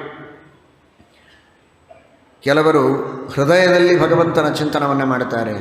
ಒಂದೇ ಸಲ ಭಗವಂತನ ಪೂರ್ಣ ರೂಪದ ಧ್ಯಾನ ಮಾಡಲಿಕ್ಕಾಗದೇ ಇದ್ದರೆ ಒಂದೊಂದೇ ಅವಯವಗಳ ಧ್ಯಾನ ಮಾಡ್ತಾ ರೂಢಿ ಮಾಡಿಕೊಳ್ಳಬೇಕು. ಮೊದಲಿಗೆ ಬರೀ ಪಾದಗಳನ್ನು ಧ್ಯಾನ ಮಾಡಬೇಕು. ಧ್ವಜ ವಜ್ರ ಅಂಕುಶ ಪದ್ಮಗಳ ಚಿಹ್ನದಿಂದ ಕೂಡಿದ ದೇವರ ಪಾದಗಳು, ಆಮೇಲೆ ಪ್ರಪದ ಪಾದದ ಮೇಲ್ಭಾಗ, ಆಮೇಲೆ ಗಂಟುಗಳು, ಮೊಳಕಾಲು, ಮಂಡಿ, ತೊಡೆ, ಹೀಗೆ ಟೊಂಕ, ಆಮೇಲೆ ಉದರ, ವಕ್ಷಸ್ಥಲ, ಕಂಠ, ಮುಖ, ಶಿರಸ್, ಒಂದೊಂದು ಏಕೈಕ ಶೋಂಗಾನಿ ಧಿಯಾ ವಿಭಾವಯೇತ್ ಪಾದಾದಿಯಾಬದ್ಧಸಿತಂಗದಾಭೃತಃ ಜಿತಂ ಜಿತಂ ಸ್ಥಾನಮಪುಹ್ಯಧಾರಯೇತ್ ಪರಂ ಪರಂ ಶುದ್ಧ್ಯತಿ ಧಿರ್ಯಥಾ ಯಥಾ. ಒಂದೊಂದೇ ಅವಯವಗಳ ಧ್ಯಾನ ಮಾಡ್ತಾ ಅಷ್ಟು ರೂಢಿಯಾದ ಮೇಲೆ ಮತ್ತೆ ಮೇಲಿನ ಅವಯವವನ್ನು ಧ್ಯಾನ ಮಾಡ್ತಾ ಹೋಗಬೇಕಂತೆ. ಆ ಅವಯವಗಳ ಗುಣ, ಅದರ ಕ್ರಿಯೆ, ಅದರಿಂದ ದೇವರು ಮಾಡಿದ ಅನೇಕ ಲೀಲೆಗಳು, ಅದರ ಸಾಮರ್ಥ್ಯ, ಅದರ ಸೌಂದರ್ಯ, ಇವುಗಳನ್ನು ಚಿಂತನೆ ಮಾಡ್ತಾ ಮಾಡ್ತಾ ಹೃದಯದಲ್ಲಿ ಆ ಭಗವಂತನನ್ನು ಭಕ್ತಿಯಿಂದ ವಶ ಮಾಡಿಕೊಳ್ಳಬೇಕು ಎಂಬುದಾಗಿ ತಿಳಿಸ್ತಾರೆ. ಇಂತಹ ಭಗವಂತನನ್ನು ಧ್ಯಾನ ಮಾಡಿ ಉಪಾಸನೆ ಮಾಡಿ ಅಪರೋಕ್ಷ ಜ್ಞಾನವನ್ನು ಪಡೆದುಕೊಂಡಂತಹ ವ್ಯಕ್ತಿ ಪರಮಾತ್ಮನ ಅನುಗ್ರಹದಿಂದ ಈ ದೇಹದಿಂದ ಉತ್ಕ್ರಾಂತನಾಗಿ ಅವನವನ ಯೋಗ್ಯತೆಗೆ ತಕ್ಕಂತೆ ಬೇರೆ ಬೇರೆ ಗತಿಗಳನ್ನು ಅವನು ಹೊಂದುತ್ತಾನೆ ಅಂತ ಹೇಳ್ತಾರೆ. ಯೋಗೇಶ್ವರಾಣಾಂ ಗತಿಮಾಮನಂತಿ ಬಹಿಸ್ತ್ರಿಲೋಕ್ಯಾಃ ಪವನಂತರಾತ್ಮ ನ ಕರ್ಮಭಿಸ್ತಾಂ ಗತಿಮಾಪ್ನುವಂತಿ ವಿದ್ಯಾ ತಪೋ ಯೋಗ ಸಮಾಧಿಭಾಜಾಂ. ಕೇವಲ ಕಾಮ್ಯ ಕರ್ಮಗಳನ್ನು ಮಾಡಿದರೆ ಸ್ವರ್ಗ ಬೇಕು, ಅದು ಬೇಕು, ಇದು ಬೇಕು ಅಂತ ಬಯಕೆಗಳನ್ನು ಮನಸ್ಸಿನಲ್ಲಿ ತುಂಬಿಕೊಂಡು ಕರ್ಮಗಳನ್ನು ಮಾಡಿದ್ದರೆ ಈ ಸ್ತ್ರೀನ್ ಕರ್ಮಣ ಲೋಕಾನ್, ಇಷ್ಟರಲ್ಲೇ ಇರ್ತಾನೆ. ಭೂಮಿಯಲ್ಲಿರ್ತಾನೆ, ಅಂತರಿಕ್ಷ, ಸ್ವರ್ಗಕ್ಕೆ ಹೋಗ್ತಾನೆ. ಕ್ಷೀಣೆ ಪುಣ್ಯೆ ಮರ್ತ್ಯ ಲೋಕಂ ವಿಶಂತಿ, ಮತ್ತೆ ಭೂಮಿಗೆ ಬಂದ, ಮತ್ತೆ ಅದೇ ಹಣೆ ಬರಹ ತಿರುಗುತ್ತಾ ಇರ್ತಾನೆ. ಈ ಮೂರು ಲೋಕಗಳನ್ನು ದಾಟಿ ಆಚೆಗೆ ಹೋಗಬೇಕು ಅಂತಾದರೆ ನಿಷ್ಕಾಮವಾದ ಕರ್ಮಗಳನ್ನು ಮಾಡಬೇಕು. ಅದರಿಂದ ಅಪರೋಕ್ಷ ಜ್ಞಾನವನ್ನು ಪಡೆಯಬೇಕು. ಜ್ಞಾನದಿಂದ ಮಾತ್ರ ಮೇಲಿನ ಲೋಕಗಳನ್ನು ಹೊಂದುವುದಕ್ಕೆ ಸಾಧ್ಯ. ಅದು ಮಹರ್ಲೋಕ, ಜನಲೋಕ, ತಪೋಲೋಕ, ಸತ್ಯಲೋಕ, ವೈಕುಂಠ. ಈ ಲೋಕಗಳನ್ನು ಹೊಂದಬೇಕು ಅಂದರೆ ಭಗವಂತನ ಜ್ಞಾನವನ್ನು ಪಡೆದುಕೊಳ್ಳಬೇಕು. ಅದರಲ್ಲಿಯೂ ತಾರತಮ್ಯಕ್ಕೆ ತಕ್ಕಂತೆ ಹೋಗ್ತಾನೆ. ಭಗವಂತನ ಧ್ಯಾನವನ್ನು ನಿರಂತರವಾಗಿ ಮಾಡಿದರೂ ಕೂಡ ಆ ವ್ಯಕ್ತಿಯ ಯೋಗ್ಯತೆ, ಅವನ ಸಾಧನೆ, ಅದಕ್ಕೆ ತಕ್ಕಷ್ಟು ದೇವರು ಅವನಿಗೆ ತನ್ನ ದರ್ಶನವನ್ನು ಕೊಡ್ತಾನೆ. ಕೆಲವರಿಗೆ ಒಂದೇ ಕ್ಷಣ ಒಂದು ಹ್ರಸ್ವ ಅಕ್ಷರವನ್ನು ಉಚ್ಚಾರಣೆ ಮಾಡುವುದಕ್ಕೆ ಎಷ್ಟು ಕಾಲ ಬೇಕೋ ಅಷ್ಟು ಅಷ್ಟೇ ಕಾಲ ದೇವರ ದರ್ಶನ ಅವನಿಗೆ. ಮುಗಿದೋಯ್ತು. ಇನ್ನು ಕೆಲವರಿಗೆ ಬರೀ ಅನ್ನುವುದನ್ನು ಉಚ್ಚಾರಣೆ ಮಾಡುವುದಕ್ಕೆ ಎಷ್ಟು ಕಾಲ ಬೇಕೋ ಇದರೊಳಗೆ 4 ಭಾಗ ಮಾಡಿದರೆ ಎಷ್ಟೋ 1/4 ಅಷ್ಟೇ ಹೊತ್ತು ದೇವರ ದರ್ಶನ ಆಗ್ತದೆ. ತಿಳ್ಕೊಳ್ಳಿ ಎಷ್ಟು ಕಷ್ಟ ಇದೆ. ದೇವರ ದರ್ಶನ ಎಷ್ಟು ಕಠಿಣವಾದದ್ದು.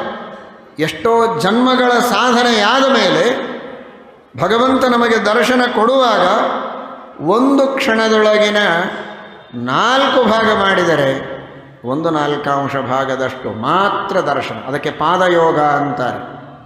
ಅಂಥವರು ಮಹರ್ಲೋಕಕ್ಕೆ ಹೋಗ್ತಾರೆ. ಯೋಗ 1 ಕ್ಷಣದವರೆಗೆ ಭಗವಂತನ ದರ್ಶನ ಮಾಡಿಕೊಳ್ಳುವ ಯೋಗ್ಯತೆ ಪಡೆದವರು ಯೋಗಿಗಳು, ಅವರು ಜನಲೋಕಕ್ಕೆ ಹೋಗ್ತಾರೆ. 6 ಮಾತ್ರಾಗಳು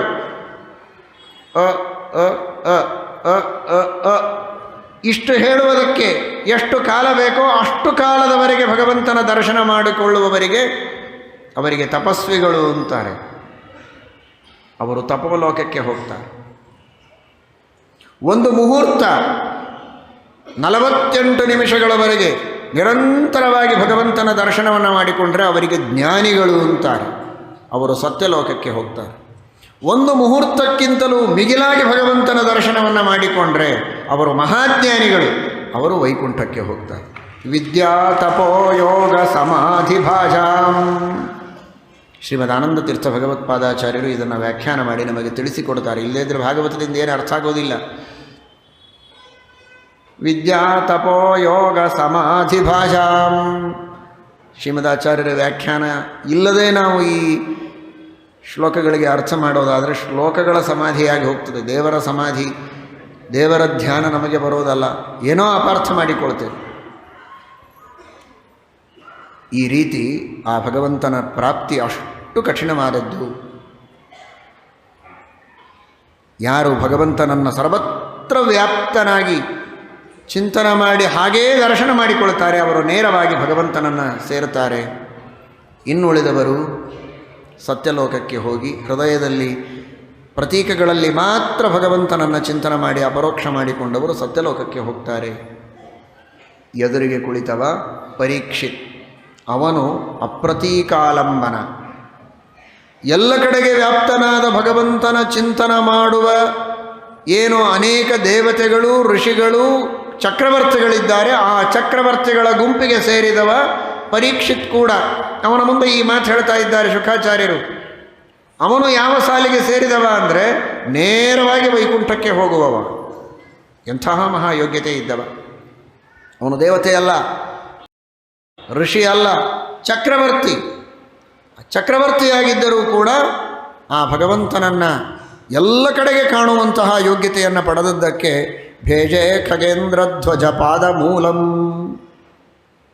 ಅವನು ಈ ಭಾಗವತದ ಶ್ರವಣವಾದ ಮೇಲೆ ದೇಹದಿಂದ ಉತ್ಕ್ರಾಂತವಾಗಿ ಹೊರಟ ಅಂದರೆ ನೇರ ಭಗವಂತನ ಪಾದದ ಸ್ಥಾನದಲ್ಲಿ ದೇವರ ದರ್ಶನ ಮಾಡುತ್ತಾ ದೇವರ ಅನುಗ್ರಹಕ್ಕೆ ಪಾತ್ರನಾಗಿ ದೇವರ ಸಮೀಪದಲ್ಲಿರುವ ಸೌಭಾಗ್ಯವನ್ನು ಪಡೆದಿದ್ದಾನೆ ಪರೀಕ್ಷಿತ.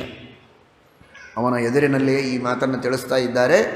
ಇಂತಹ ಶ್ರೇಷ್ಠವಾದ ಸದ್ಗತಿಯನ್ನು ನೀಡುವುದಕ್ಕೆ ಸಾಧನವಾಗತ್ತೆ ಈ ಶ್ರವಣ ಮನನ ನಿಧಿಧ್ಯಾಸನಗಳು. ಅವುಗಳನ್ನು ನಿರಂತರವಾಗಿ ಮಾಡಬೇಕು. ನಹ್ಯತೋನ್ಯ ಶಿವಃ ಪಂಥಾಃ ವಿಶ್ರುತಃ ಸಂಸ್ಕೃತಾವಿಹ ವಾಸುದೇವೇ ಭಗವತಿ ಭಕ್ತಿಯೋಗೋ ಯತೋ ಭವೇತ್. ಶ್ರೀಮದ್ಭಾಗವತವೇ ಅತ್ಯಂತ ಶ್ರೇಷ್ಠವಾದಂತಹ ಉಪಾಯ. ಇದಕ್ಕಿಂತಲೂ ಮಿಗಿಲಾದದ್ದು ಇನ್ನೊಂದಿಲ್ಲ. ಸಾಮಾನ್ಯರಿಗೆ ಮಹಾಭಾರತ ಇದೆ, ಇದಕ್ಕಿಂತ ಉತ್ತಮವಾದದ್ದು. ಸಾಮಾನ್ಯರಿಗೂ ಎಲ್ಲಿ ಭಗವಂತನ ಮಹಿಮೆಯ ಅರ್ಥವಾಗುವುದಕ್ಕೆ ಸಾಧ್ಯವಿದೆಯೋ ಅಂತಹ ಉಪಾಯ ಅಂದರೆ ಅದು ಶ್ರೀಮದ್ಭಾಗವತವೇ. ಇದರ ಶ್ರವಣವನ್ನೇ ಮಾಡಬೇಕು ಎಂಬುದಾಗಿ ತಿಳಿಸ್ತಾರೆ. ಇದಾದ ಮೇಲೆ ಇನ್ನನೇಕ ರೀತಿಯ ಜಗತ್ತಿನ ಪ್ರವೃತ್ತಿಗಳನ್ನು ನೀನೆಲ್ಲ ನೋಡ್ತೀಯಪ್ಪ ಪರೀಕ್ಷಿತ. ಕೆಲವರು ಬೇರೆ ಬೇರೆ ದೇವತೆಗಳ ಉಪಾಸನೆಯನ್ನು ಮಾಡುತ್ತಾರೆ, ಬೇರೆ ಬೇರೆ ಅಪೇಕ್ಷೆಗಳನ್ನು ಇಟ್ಟುಕೊಂಡಿರ್ತಾರೆ. ಇಂದ್ರಿಯಗಳು ಚೆನ್ನಾಗಿರಬೇಕು, ಇಂದ್ರನನ್ನು ಉಪಾಸನೆ ಮಾಡುತ್ತಾರೆ. ಬ್ರಹ್ಮವರ್ಚಸ್ಸು ಬೇಕು, ಬ್ರಹ್ಮದೇವರನ್ನು. ಪ್ರಜೆಗಳಾಗಬೇಕು, ಪ್ರಜಾಪತಿಯನ್ನು. ಸಂಪತ್ತು ಬೇಕು, ಲಕ್ಷ್ಮೀದೇವಿಯನ್ನು ಉಪಾಸನೆ ಮಾಡ್ತಾರೆ. ತೇಜಸ್ಸು ಬೇಕು, ಅಗ್ನಿಯನ್ನು ಉಪಾಸನೆ ಮಾಡುತ್ತಾರೆ. ಹೀಗೆ ಏನೇನೋ ಅಪೇಕ್ಷೆಗಳನ್ನು ಇಟ್ಟುಕೊಂಡು ಬೇರೆ ಬೇರೆ ದೇವತೆಗಳನ್ನು ಭಜಿಸಿ ತಮ್ಮ ತಮ್ಮ ಇಷ್ಟಾರ್ಥಗಳನ್ನು ಪೂರ್ಣ ಮಾಡಿಕೊಳ್ಳುವವರಿದ್ದಾರೆ. ಆದರೆ ಮುಖ್ಯವಾದ ಶುದ್ಧ ಭಾಗವತ ಧರ್ಮ ಯಾವುದು ಗೊತ್ತಾ? ಅಕಾಮ ಸರ್ವಕಾಮೋ ಮಾ ಮೋಕ್ಷಕಾಮ ಉದಾರಧೀಹಿ ತೀವ್ರೇಣ ಭಕ್ತಿಯೋಗೇನ ಯಜೇತ ಪುರುಷಂ ಪರಂ. ದೇವರ ಅಕಾಮ ಅಂದರೆ ಏನೂ ಕಾಮ ಇಲ್ಲ ಅಂತ ಅರ್ಥ ಅಲ್ಲ. ಅಕಾಮ, ಭಗವಂತನ ಅನುಗ್ರಹ ಬೇಕು, ಭಗವಂತನನ್ನೇ ಭಜಿಸಿ. ಅದು ಬಿಟ್ಟು ಇನ್ನೇನೇನೇ ಕಾಮಗಳು ಬೇಕು. ಸರ್ವಕಾಮ, ಯಾವುದೇ ಅಪೇಕ್ಷೆಗಳಿರಲಿ ದೇವರನ್ನು ಭಜಿಸಿ. ಮೋಕ್ಷ ಬೇಕು, ದೇವರನ್ನೇ ಭಜಿಸಿ. ನೀವು ಯಾವುದೇ ದೇವತೆಗಳಿಗೆ ಶರಣು ಹೋದರೂ ಆ ದೇವತೆಗಳು ಮತ್ತೆ ಬಂದು ಭಗವಂತನಿಗೆ ಶರಣು ಹೋಗಿ ಅವನ ಅನುಗ್ರಹದಿಂದಲೇ ನಮಗೆ ಕೊಡಬೇಕು. ಹೀಗಾಗಿ ಸರ್ವೋತ್ತಮತ್ವೇನ ಭಗವಂತನನ್ನೇ ನೀವು ಭಜಿಸಬೇಕು. ಅಯಂ ಸರ್ವೇಷ್ಟದಾತಾಮೇ ಸರ್ವಾರಿಷ್ಟ ನಿಮಾರಕಃ ಸರ್ವೋತ್ಕೃಷ್ಟ ಅಯಮೇವೈಕಃ ತದೀಯೋಹಂ ಸಮೀಪತಿ. ದಿನ ದಿನಕ್ಕೆ ಈ ಶ್ರದ್ಧೆ ಜನರಲ್ಲಿ ಕಡಿಮೆಯಾಗ್ತಾ ಇದೆ. ಹೇಳಿದ್ದನ್ನೇ ಹೇಳಿದರೆ ಬೇಸರ ಮಾಡಿಕೊಳ್ಳುವುದೂ ಉಂಟು. ಅವರು ಬೇಸರ ಮಾಡಿಕೊಳ್ಳುವುದನ್ನು ನೋಡಿ ಹೊಸದೇನಾದರೂ ಹೇಳಬೇಕಾಗತ್ತೆ. ಆದರೆ ಹೊಸದು ಹೇಳಿದ ಮಾತ್ರಕ್ಕೆ ಗುರಿಯನ್ನು ತಲುಪಲಿಕ್ಕಾಗೋದಿಲ್ಲ. ತಿರುಪತಿಗೆ ಹೋಗಬೇಕು, ಹೇಗೆ ಹೋಗಬೇಕು? ಅದಕ್ಕೊಂದು ದಾರಿ ಇದೆ, ಆ ದಾರಿಯನ್ನು ತೋರಿಸ್ಬೋದು. ನೀವು ಎಷ್ಟು ಸಲ ಕೇಳಿದರೂ ಅದೇ ದಾರಿಯನ್ನೇ ತೋರಿಸ್ಬೇಕು. ಮತ್ತೆ ಮತ್ತೆ ನೀವು ಅದನ್ನೇ ಹೇಳ್ತಿರಲ್ಲ ಅಂತ ಮತ್ತೆ ಇನ್ಯಾವುದೋ ದಾರಿ ತೋರಿಸಿದ್ರೆ ಅದು ಬೇರೆ ಊರಿಗೆ ಹೋಗುತ್ತೆ. ನಮ್ಮ ಕಷ್ಟಗಳ ಪರಿಹಾರಕ್ಕೆ, ನಮ್ಮ ಇಷ್ಟಾರ್ಥಗಳ ಪ್ರಾಪ್ತಿಗೆ ಇರುವುದು ಒಂದೇ ಒಂದು ದಾರಿ. ಅಯಂ ಸರ್ವೇಷ್ಟದಾತಾಮೇ ಸರ್ವಾರಿಷ್ಟ ನಿವಾರಕಃ ಸರ್ವೋತ್ಕೃಷ್ಟ ಅಯಮೇವೈಕಃ ತದೀಯೋಹಂ ಸಮೀಪತಿ. ನಾರಾಯಣನನ್ನೇ ಸರ್ವೋತ್ತಮ, ಅವನೇ ಸರ್ವೇಷ್ಟಪ್ರದ, ಸರ್ವಾರಿಷ್ಟ ನಿವಾರಕ ಅಂತ ಉಪಾಸನೆ ಮಾಡೋದು ಬಿಟ್ಟರೆ, ವಿಷ್ಣು ಸಹಸ್ರನಾಮಾದಿಗಳಿಂದ ಅವನನ್ನು ಆರಾಧಿಸುವುದು ಬಿಟ್ಟರೆ ಬೇರೆ ಇನ್ಯಾವ ದಾರಿ ಇಲ್ಲ. ಅದು ಬಿಟ್ಟು ಹೊಸ ಹೊಸ ಉಪಾಯಗಳನ್ನೇನಾದರೂ ಹೇಳಿದರೆ, ಬೇರೆ ಬೇರೆ ಕ್ಷುದ್ರ ದೇವತೆಗಳ ಉಪಾಸಗಳನ್ನು ಹೇಳಿದರೆ ಬಹಳ ಉತ್ಸಾಹದಿಂದ ಮಾಡ್ತಾರೆ. ಅದೇ ಕೃಷ್ಣನ, ಅದೇ ನರಸಿಂಹದೇವರು, ಅದೇ ಕೃಷ್ಣ, ಅದೇ ರಾಮದೇವರ, ಆಯಿತು ಗೊತ್ತು ಬಿಡು, ಅದೇ ಹೊಸದೇನಿಲ್ವಲ್ಲ, ಉತ್ಸಾಹವೇ ಇಲ್ಲ ಅದಕ್ಕೆ. ಆದರೆ ಭಾಗವತ ಹೇಳುತ್ತದೆ, ಶುಕಾಚಾರ್ಯರಂತಾರೆ, ಇನ್ನುಳಿದ ಯಾವ ಉಪಾಸನೆಗಳು ಕೂಡ ಪರಿಪೂರ್ಣವಾದದ್ದಲ್ಲ, ಪರಿಪೂರ್ಣವಾದ ಉಪಾಸನೆ. ಈಶಾವಾಸ್ಯ ಉಪನಿಷತ್ತು ಹೇಳುತ್ತದೆ, ಮಾಗ್ರಧಃ ಕಸ್ಯ ಸ್ವಿಧನಂ. ಇನ್ಯಾರಿಂದಲೋ ಫಲಾಪೇಕ್ಷೆಯನ್ನು ಮಾಡಬೇಡ, ಯಾಕಂದರೆ ಯಾರೂ ಸ್ವತಂತ್ರರಲ್ಲ. ಈಶಾವಾಸ್ಯಮಿದಂ ಸರ್ವಂ, ಎಲ್ಲವೂ ಯಾರ ಅಧೀನವೋ ಅವನಿಗೆ ಕೇಳಬೇಕೇ ಹೊರತು ಯಾವುದು ಯಾರದಲ್ಲ ಅವರಿಗೆ ಕೇಳಿ ಪ್ರಯೋಜನ ಏನು? ಪಕ್ಕದಲ್ಲಿ ಬೇಕಾದಷ್ಟು ಬೆಳ್ಳಿ ಬಂಗಾರ ಎಲ್ಲ ಇಟ್ಟಿದ್ದಾರೆ, ಯಾರದೋ ಇದೆ, ಸುಮ್ಮನೆ ಕುಳಿತಿದ್ದೇವೆ ನಾವು ಹತ್ತಿರ, ಕೊಡಿ ಅಂತ ಕೇಳಿದರೆ ಎತ್ತು ಕೊಟ್ಟು ಬಿಡ್ತೇವೆ. ನಿಜವಾಗಿ ಯಾರು ಅದರ ಸ್ವಾಮಿ, ಯಜಮಾನ, ಅವನು ಬಂದು ಕಸಿದುಕೊಂಡು ಹೋಗ್ತಾನೆ ಅಷ್ಟೇ. ಹಾಗಿದೆ, ಯಾವುದು ಯಾರದಲ್ಲ ಅವರಿಂದ ನಾವು ಪಡೆದುಕೊಳ್ತಾ ಇದ್ದರೆ ನಿಜವಾದ ಅದರ ಒಡೆಯ ಭಗವಂತ ನಮ್ಮಿಂದ ಕಿತ್ತಿಕೊಳ್ತಾನೆ ಅಷ್ಟೇ ಸುಲಭವಾಗಿ. ಹೀಗಾಗಿ ಭಗವಂತನಿಂದಲೇ ಎಲ್ಲವನ್ನೂ ಬಯಸಬೇಕು. ಏನೂ ಬೇಡಲೇಬಾರದು ದೇವರಿಗೆ, ಅವನೇ ತಿಳಿದುಕೊಡ್ತಾನೆ. ಬೇಡಿದರೆ ಎನ್ನ ಒಡೆಯನ ಬೇಡುವೆ. ಆ ರೀತಿ ಶುಕಾಚಾರ್ಯರು ತಿಳಿಸಿಕೊಟ್ಟಿದ್ದಾರೆ. ಶೌನಕರಂತಾರೆ, ಶುಕ ಪರೀಕ್ಷಿತರ ಸಂವಾದವನ್ನು ನೀವು ಹೇಳ್ತಾ ಇದ್ದದ್ದನ್ನು ಕೇಳಿದರೆ ಮನಸ್ಸಿಗೆ ಸಂತೋಷವಾಗ್ತಾ ಇದೆ, ಆದರೆ ತೃಪ್ತಿ ಆಗ್ತಾ ಇಲ್ಲ. ಇನ್ನೂ ಕೇಳಬೇಕು ಅಂತ ಅನ್ನಿಸ್ತದೆ. ನಿಮಗೂ ಸಾಕಷ್ಟು ಕೆಲಸಗಳಿರುತ್ತಲ್ಲ, ಬೇರೆ ಬೇರೆ ಕೆಲಸಗಳು, ಅದೆಲ್ಲ ಬಿಟ್ಟು ಇದನ್ನೇ ಕೇಳ್ತಾ ಕುಳಿತರೆ ಹೇಗೆ ಅಂತ ಅನಬೇಡಿ ಸುತಾಚಾರ್ಯರೇ. ಇದು ಬಿಟ್ಟರೆ ನಮಗೆ ಬೇರೆ ಕೆಲಸವೇ ಇಲ್ಲ. ಬದುಕಿನ ಸಾರ್ಥಕ್ಯವೇ ಇದರೊಳಗಿದೆ. ಇದನ್ನು ಬಿಟ್ಟು ನಾವು ಇನ್ಯಾವುದಕ್ಕಾಗಿ ಬದುಕಬೇಕು? ಆಯುರ್ಹರತಿ ವೈ ಪುಂಸಾಂ ಉದ್ಯನ್ನಸ್ತಂಚಯನ್ನಸೌ ತಸ್ಯರ್ಥೇ ಯಹ ಕ್ಷಣೋ ನೀತಃ ಉತ್ತಮ ಶ್ಲೋಕವಾರ್ತಯ. ಒಂದು ಸೂರ್ಯೋದಯವಾಯಿತು ಅಂದರೆ ನಮ್ಮ ಒಂದು ಆಯುಷ್ಯ ಹೋಯಿತು ಅಂತ ಅರ್ಥ. ಸೂರ್ಯೋದಯ ಸೂರ್ಯಾಸ್ತಗಳು ನೋಡುವುದಕ್ಕೆ ಕೆಂಪಾಗಿರುತ್ತದೆ, ಆಕರ್ಷಕವಾಗಿರುತ್ತೆ. ಅದು ಕೆಂಪಾಗಿ ಆಕರ್ಷಕವಾಗಿರೋದಲ್ಲ, ಅದು ಡೇಂಜರ್ ಅಂತ ಅರ್ಥ. ಅಷ್ಟು ಭಯಾನಕ ಅನ್ನುವುದಕ್ಕೆ ಅದು ಕೆಂಪಾಗಿದೆ. ಬಹಳ ಸಂತೋಷದಿಂದ ನೋಡುವುದಕ್ಕೆ ಹೋಗ್ತಾರೆ ಸೂರ್ಯೋದಯ ಸೂರ್ಯಾಸ್ತಗಳನ್ನು. ಅದರೊಳಗೇನು ಸಂತೋಷ ಇದೆ? ನಮ್ಮ ಜೀವನದ ಒಂದೊಂದು ಆಯುಷ್ಯವನ್ನು, ಒಂದೊಂದು ದಿನದ ಆಯುಷ್ಯವನ್ನು ಕಳೆದುಕೊಳ್ತಾ ಇದ್ದೇವೆ ಅಷ್ಟೇ, ಇನ್ನೇನಲ್ಲ. ಅದು ಹರಿಸ್ಮರಣೆಯಾಗಿದೆ, ಗುರುಗಳ ಸ್ಮರಣೆಯಾಗಿದೆ, ಆ ದಿನ ಸಾರ್ಥಕ. ಇಲ್ಲ ಅಂದರೆ ಆ ದಿನ ವ್ಯರ್ಥ. ಅಂತಹ ಹರಿಸ್ಮರಣೆಯಾಗುವ ಉಪದೇಶಗಳನ್ನು ತಾವು ಮಾಡಬೇಕು. ಬಿಲೆ ಬತೋರುಕ್ರಮ ವಿಕ್ರಮಾನ್ಯೇನ ಶೃಣ್ವತಃ ಕರ್ಣಪುಟೇ ನರಸ್ಯ ಜಿಹ್ವಾ ಸತೀ ದಾರ್ದುರಿಕೆ ವಸೂತ ನಚೇತ್ ಪ್ರಗಾಯತ್ಯುರುಗಾಯ ಗಾಥಾಂ.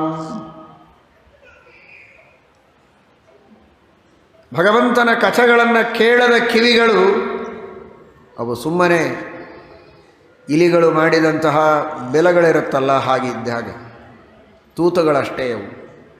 ಅವು ಕಿವಿಗಳೇ ಅಲ್ಲ. ಕಪ್ಪೆ ಮಾತಾಡ್ತಾ ಇರ್ತದೆ, ಯಾವಾಗಲೂ ಶಬ್ದ ಮಾಡ್ತಾ ಇರ್ತದೆ. ಭಗವಂತನ ನಾಮಗಳ ಉಚ್ಚಾರಣೆಯನ್ನು ಮಾಡದ ನಾಲಿಗೆಗಳು ಅಂದರೆ ಕಪ್ಪೆಯ ನಾಲಿಗೆ ಇದ್ದ ಹಾಗೆ. ವ್ಯರ್ಥ ಅದು ಮಾತುಗಳು. ಜಿಹ್ವಾ ಸತಿ ದಾರ್ದುರಿಕೆ ವಸೂತ ನಚೇತ್ ಪ್ರಗಾಯತ್ಯುರುಗಾಯ ಗಾಥಾಂ. ಭಾರೀ ವಾಗ್ಮಿಗಳು, ಬಹಳ ಚೆನ್ನಾಗಿ ಮಾತಾಡ್ತೇವೆ, ಎಲ್ಲರನ್ನೂ ಮೋಸ ಮಾಡಲಿಕ್ಕೆ ಬರ್ತದೆ ಮಾತಿನಿಂದ ಅಂತ ನಾವು ತಿಳಿದುಕೊಂಡಿರ್ತೇವಲ್ಲ, ಅಂತಹ ನಮ್ಮ ನಾಲಿಗೆ ವ್ಯರ್ಥ. ಹರಿನಾಮ ಸಂಕೀರ್ತನೆ ಮಾಡದೇ ಇರುವ ನಾಲಿಗೆ ಇದ್ದೇನು ಪ್ರಯೋಜನ? ಹರಿಕಥಾಶ್ರವಣ ಮಾಡದೇ ಇರುವ ಕಿವಿಗಳಿದ್ದೇನು ಪ್ರಯೋಜನ? ತಲೆಯ ಮೇಲೆ ದೊಡ್ಡದಾದ ಕಿರೀಟವನ್ನು ಹಾಕಿಕೊಂಡರೂ ಕೂಡ ಯಾವ ತಲೆ ದೇವರಿಗೆ ಬಾಗಿಲ್ಲ, ಬೀಗಿ ನಿಂತಿದೆ, ಅಂತಹ ತಲೆ ಇದು ದೊಡ್ಡ ಕಲ್ಲು ಹೊರೆಸಿದಂತೆ. ತಲೆಯ ಮೇಲೆ ಭಾರ ಅಲ್ಲ, ತಲೆಯೇ ನಮಗೊಂದು ದೊಡ್ಡ ಭಾರವಾಗಿ ನಿಂತಂತೆ. ಭಾರಃ ಪರಂ ಪಟ್ಟ ಕಿರೀಟ ಜುಷ್ಟಂ ಅಪ್ಯುತ್ತಮಾಂಗಂ ನನಮಿನ್ಮುಕುಂದಂ. ತಲೆ ಕೊಟ್ಟವನೇ ದೇವರು, ತಲೆಯಲ್ಲಿ ಬುದ್ಧಿ ಇಟ್ಟವನೇ ದೇವರು. ಎಲ್ಲ ಇಂದ್ರಿಯಗಳನ್ನು, ಮನಸ್ಸನ್ನು, ಬ್ರೇನನ್ನು ತಲೆಯೊಳಗೆ ಜೋಡಿಸಿದವನೇ ಭಗವಂತ. ಅದಕ್ಕೆ ಶೀರ್ಷ ಅಂತ ಕರೀತಾರೆ ಸಂಸ್ಕೃತದಲ್ಲಿ. ಶ್ರಿಯ ಶ್ರಿತಾಹ ಐತರೇಯ ಉಪನಿಷತ್ತು ಹೇಳುತ್ತದೆ. ಎಲ್ಲ ಇಂದ್ರಿಯಗಳು ಇದನ್ನು ಆಶ್ರಯಿಸಿಕೊಂಡಿವೆ ಅನ್ನುವುದಕ್ಕೆ ಇದನ್ನು ಶೀರ್ಷ ಅಂತ ಕರೆಯೋದು. ಅಂತಹ ಶ್ರೇಷ್ಠವಾದ ನಮ್ಮ ಬದುಕಿಗೆ ಮೂಲವಾದ ಬ್ರೇನನ್ನು ತಲೆಯಲ್ಲಿ ಇಟ್ಟ ಆ ಭಗವಂತನಿಗೆ ಇದು ನೀನು ಕೊಟ್ಟ ತಲೆ ಅಂತ ತಲೆಯನ್ನು ಅವನ ಮುಂದೆ ಬಾಗಿಸದೇ ಇದ್ದರೆ ಅಂತಹ ತಲೆ ಇದ್ದೇನು ಪ್ರಯೋಜನ? ಹೀಗಾಗಿ ಹರಿಕಥೆಯನ್ನು ನೀವು ಉಪದೇಶ ಮಾಡಬೇಕು, ಕಿವಿಯಿಂದ ನಾವು ಕೇಳಬೇಕು, ತಿಳಿದದ್ದನ್ನು ನಾವು 4 ಜನರ ಎದುರಿಗೆ ಹೇಳಬೇಕು, ಭಗವಂತನಿಗೆ ತಲೆಬಾಗಿ ನಮಸ್ಕರಿಸಬೇಕು. ನೀವು ಹೇಳುವಂತಹ ಭಗವಂತನ ನಾನಾ ವಿಧವಾದ ಅವತಾರಗಳ ಲೀಲೆಗಳನ್ನು ಸ್ಮರಣೆ ಮಾಡುತ್ತಾ, ಉಪದೇಶ ಮಾಡುತ್ತಾ ತೀರ್ಥಯಾತ್ರೆಯನ್ನು ಮಾಡಬೇಕು. ಆಗಲೇ ನಮ್ಮ ಜನ್ಮ ಸಾರ್ಥಕ. ಅದಕ್ಕಾಗಿ ಆ ಭಗವಂತನ ಮಹಿಮೆಗಳನ್ನು ಉಪದೇಶ ಮಾಡಬೇಕು ಎಂಬುದಾಗಿ ಶುಕಾಚಾರ್ಯರಿಗೆ, ಸೂತಾಚಾರ್ಯರಿಗೆ ಶೌನಕಾದಿ ಮಹರ್ಷಿಗಳು ಪ್ರಾರ್ಥನೆಯನ್ನು ಮಾಡ್ತಾ ಇದ್ದಾರೆ. ಸೂತಾಚಾರ್ಯರು ಪರೀಕ್ಷಿದ್ರಾಜರಿಗೇನೆ ಶುಕಾಚಾರ್ಯರು ಹೇಳಿದ ಮಾತುಗಳಲ್ಲಿ ನಾನು ನಿಮ್ಮ ಪ್ರಶ್ನೆಗೆ ಉತ್ತರವನ್ನು ನೀಡುತ್ತೇನೆ. ಇದೇ ಪ್ರಶ್ನೆಯನ್ನು ಪರೀಕ್ಷಿದ್ರಾಜನು ಮಾಡಿದ್ದಾನೆ ಶುಕಾಚಾರ್ಯರಿಗೆ. ಅವರ ಮಾತಿನಲ್ಲಿಯೇ ನಾನು ಉತ್ತರವನ್ನು ಕೊಡುತ್ತೇನೆ ಎಂಬುದಾಗಿ ಪರೀಕ್ಷಿತನ ಶುಕಾಚಾರ್ಯರ ಸಂವಾದವನ್ನು ತಿಳಿಸ್ತಾ ಇದ್ದಾರೆ. ನಮಃ ಪರಸ್ಮೈ ಪುರುಷಾಯ ಭೂಯಸೆ ಸದುದ್ಭವಸ್ಥಾನ ನಿರೋಧ ಲೀಲಯ ಗೃಹೀತ ಶಕ್ತಿ ತ್ರಿತಯಾಯ ದೇಹಿನಾಂ ಅಂತರ್ಧ್ರುವಾಯಾನುಪಲಭ್ಯ ವರ್ತಮನೆ. ಶುಕಾಚಾರ್ಯರು ಮಂಗಲಾಚರಣವನ್ನು ಮಾಡ್ತಾ ಇದ್ದಾರೆ. ಇಡೀ ಜಗತ್ತಿನ ಸೃಷ್ಟಿ ಸ್ಥಿತಿ ಲಯಗಳನ್ನು ಮಾಡುವುದಕ್ಕಾಗಿ ನಿತ್ಯದಲ್ಲಿಯೂ ಜ್ಞಾನಶಕ್ತಿ, ಇಚ್ಛಾಶಕ್ತಿ, ಕ್ರಿಯಾಶಕ್ತಿಗಳನ್ನು ಯಾವಾಗಲೂ ಜಾಗರೂಕವಾಗಿ ಇಟ್ಟುಕೊಂಡಂತಹ ಮಹಾನುಭಾವ ಭಗವಂತ. ಅವನಿಗೆ ಬೇಸರ ಇಲ್ಲ, ಅವನಿಗೆ ಆಲಸ್ಯ ಇಲ್ಲ, ಅಶಕ್ತಿ ಇಲ್ಲ. ಯಾವಾಗಲೂ ಉತ್ಸಾಹ, ಯಾವಾಗಲೂ ಜ್ಞಾನ ಇದೆ ಜಗತ್ತಿನ ಬಗ್ಗೆ.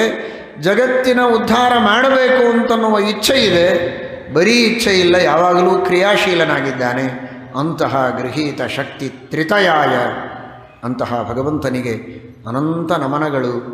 ನನ್ನೊಳಗಿದ್ದು ಆ ಭಗವಂತನೇ ನಿಂತು ನುಡಿದು ನುಡಿಸಲಿ, ಕೇಳುವ ಜನರಿಗೆಲ್ಲ ಮನಸ್ಸಿಗೆ ಹಿಡಿಸುವಂತೆ ಉಪದೇಶವನ್ನು ಮಾಡಿಸಲಿ ಎಂಬುದಾಗಿ ಶುಕಾಚಾರ್ಯರು ಪರಮಾತ್ಮನಿಗೆ ನಮನಗಳನ್ನು ಸಲ್ಲಿಸಿ ಶ್ರೀಮದ್ಭಾಗವತವನ್ನು ಪರೀಕ್ಷಿತರಿಗೆ ಉಪದೇಶ ಮಾಡುವುದಕ್ಕೆ ಪ್ರಾರಂಭ ಮಾಡ್ತಾ ಇದ್ದಾರೆ. ಶ್ರೀಕೃಷ್ಣಾರ್ಪಣಮಸ್ತು.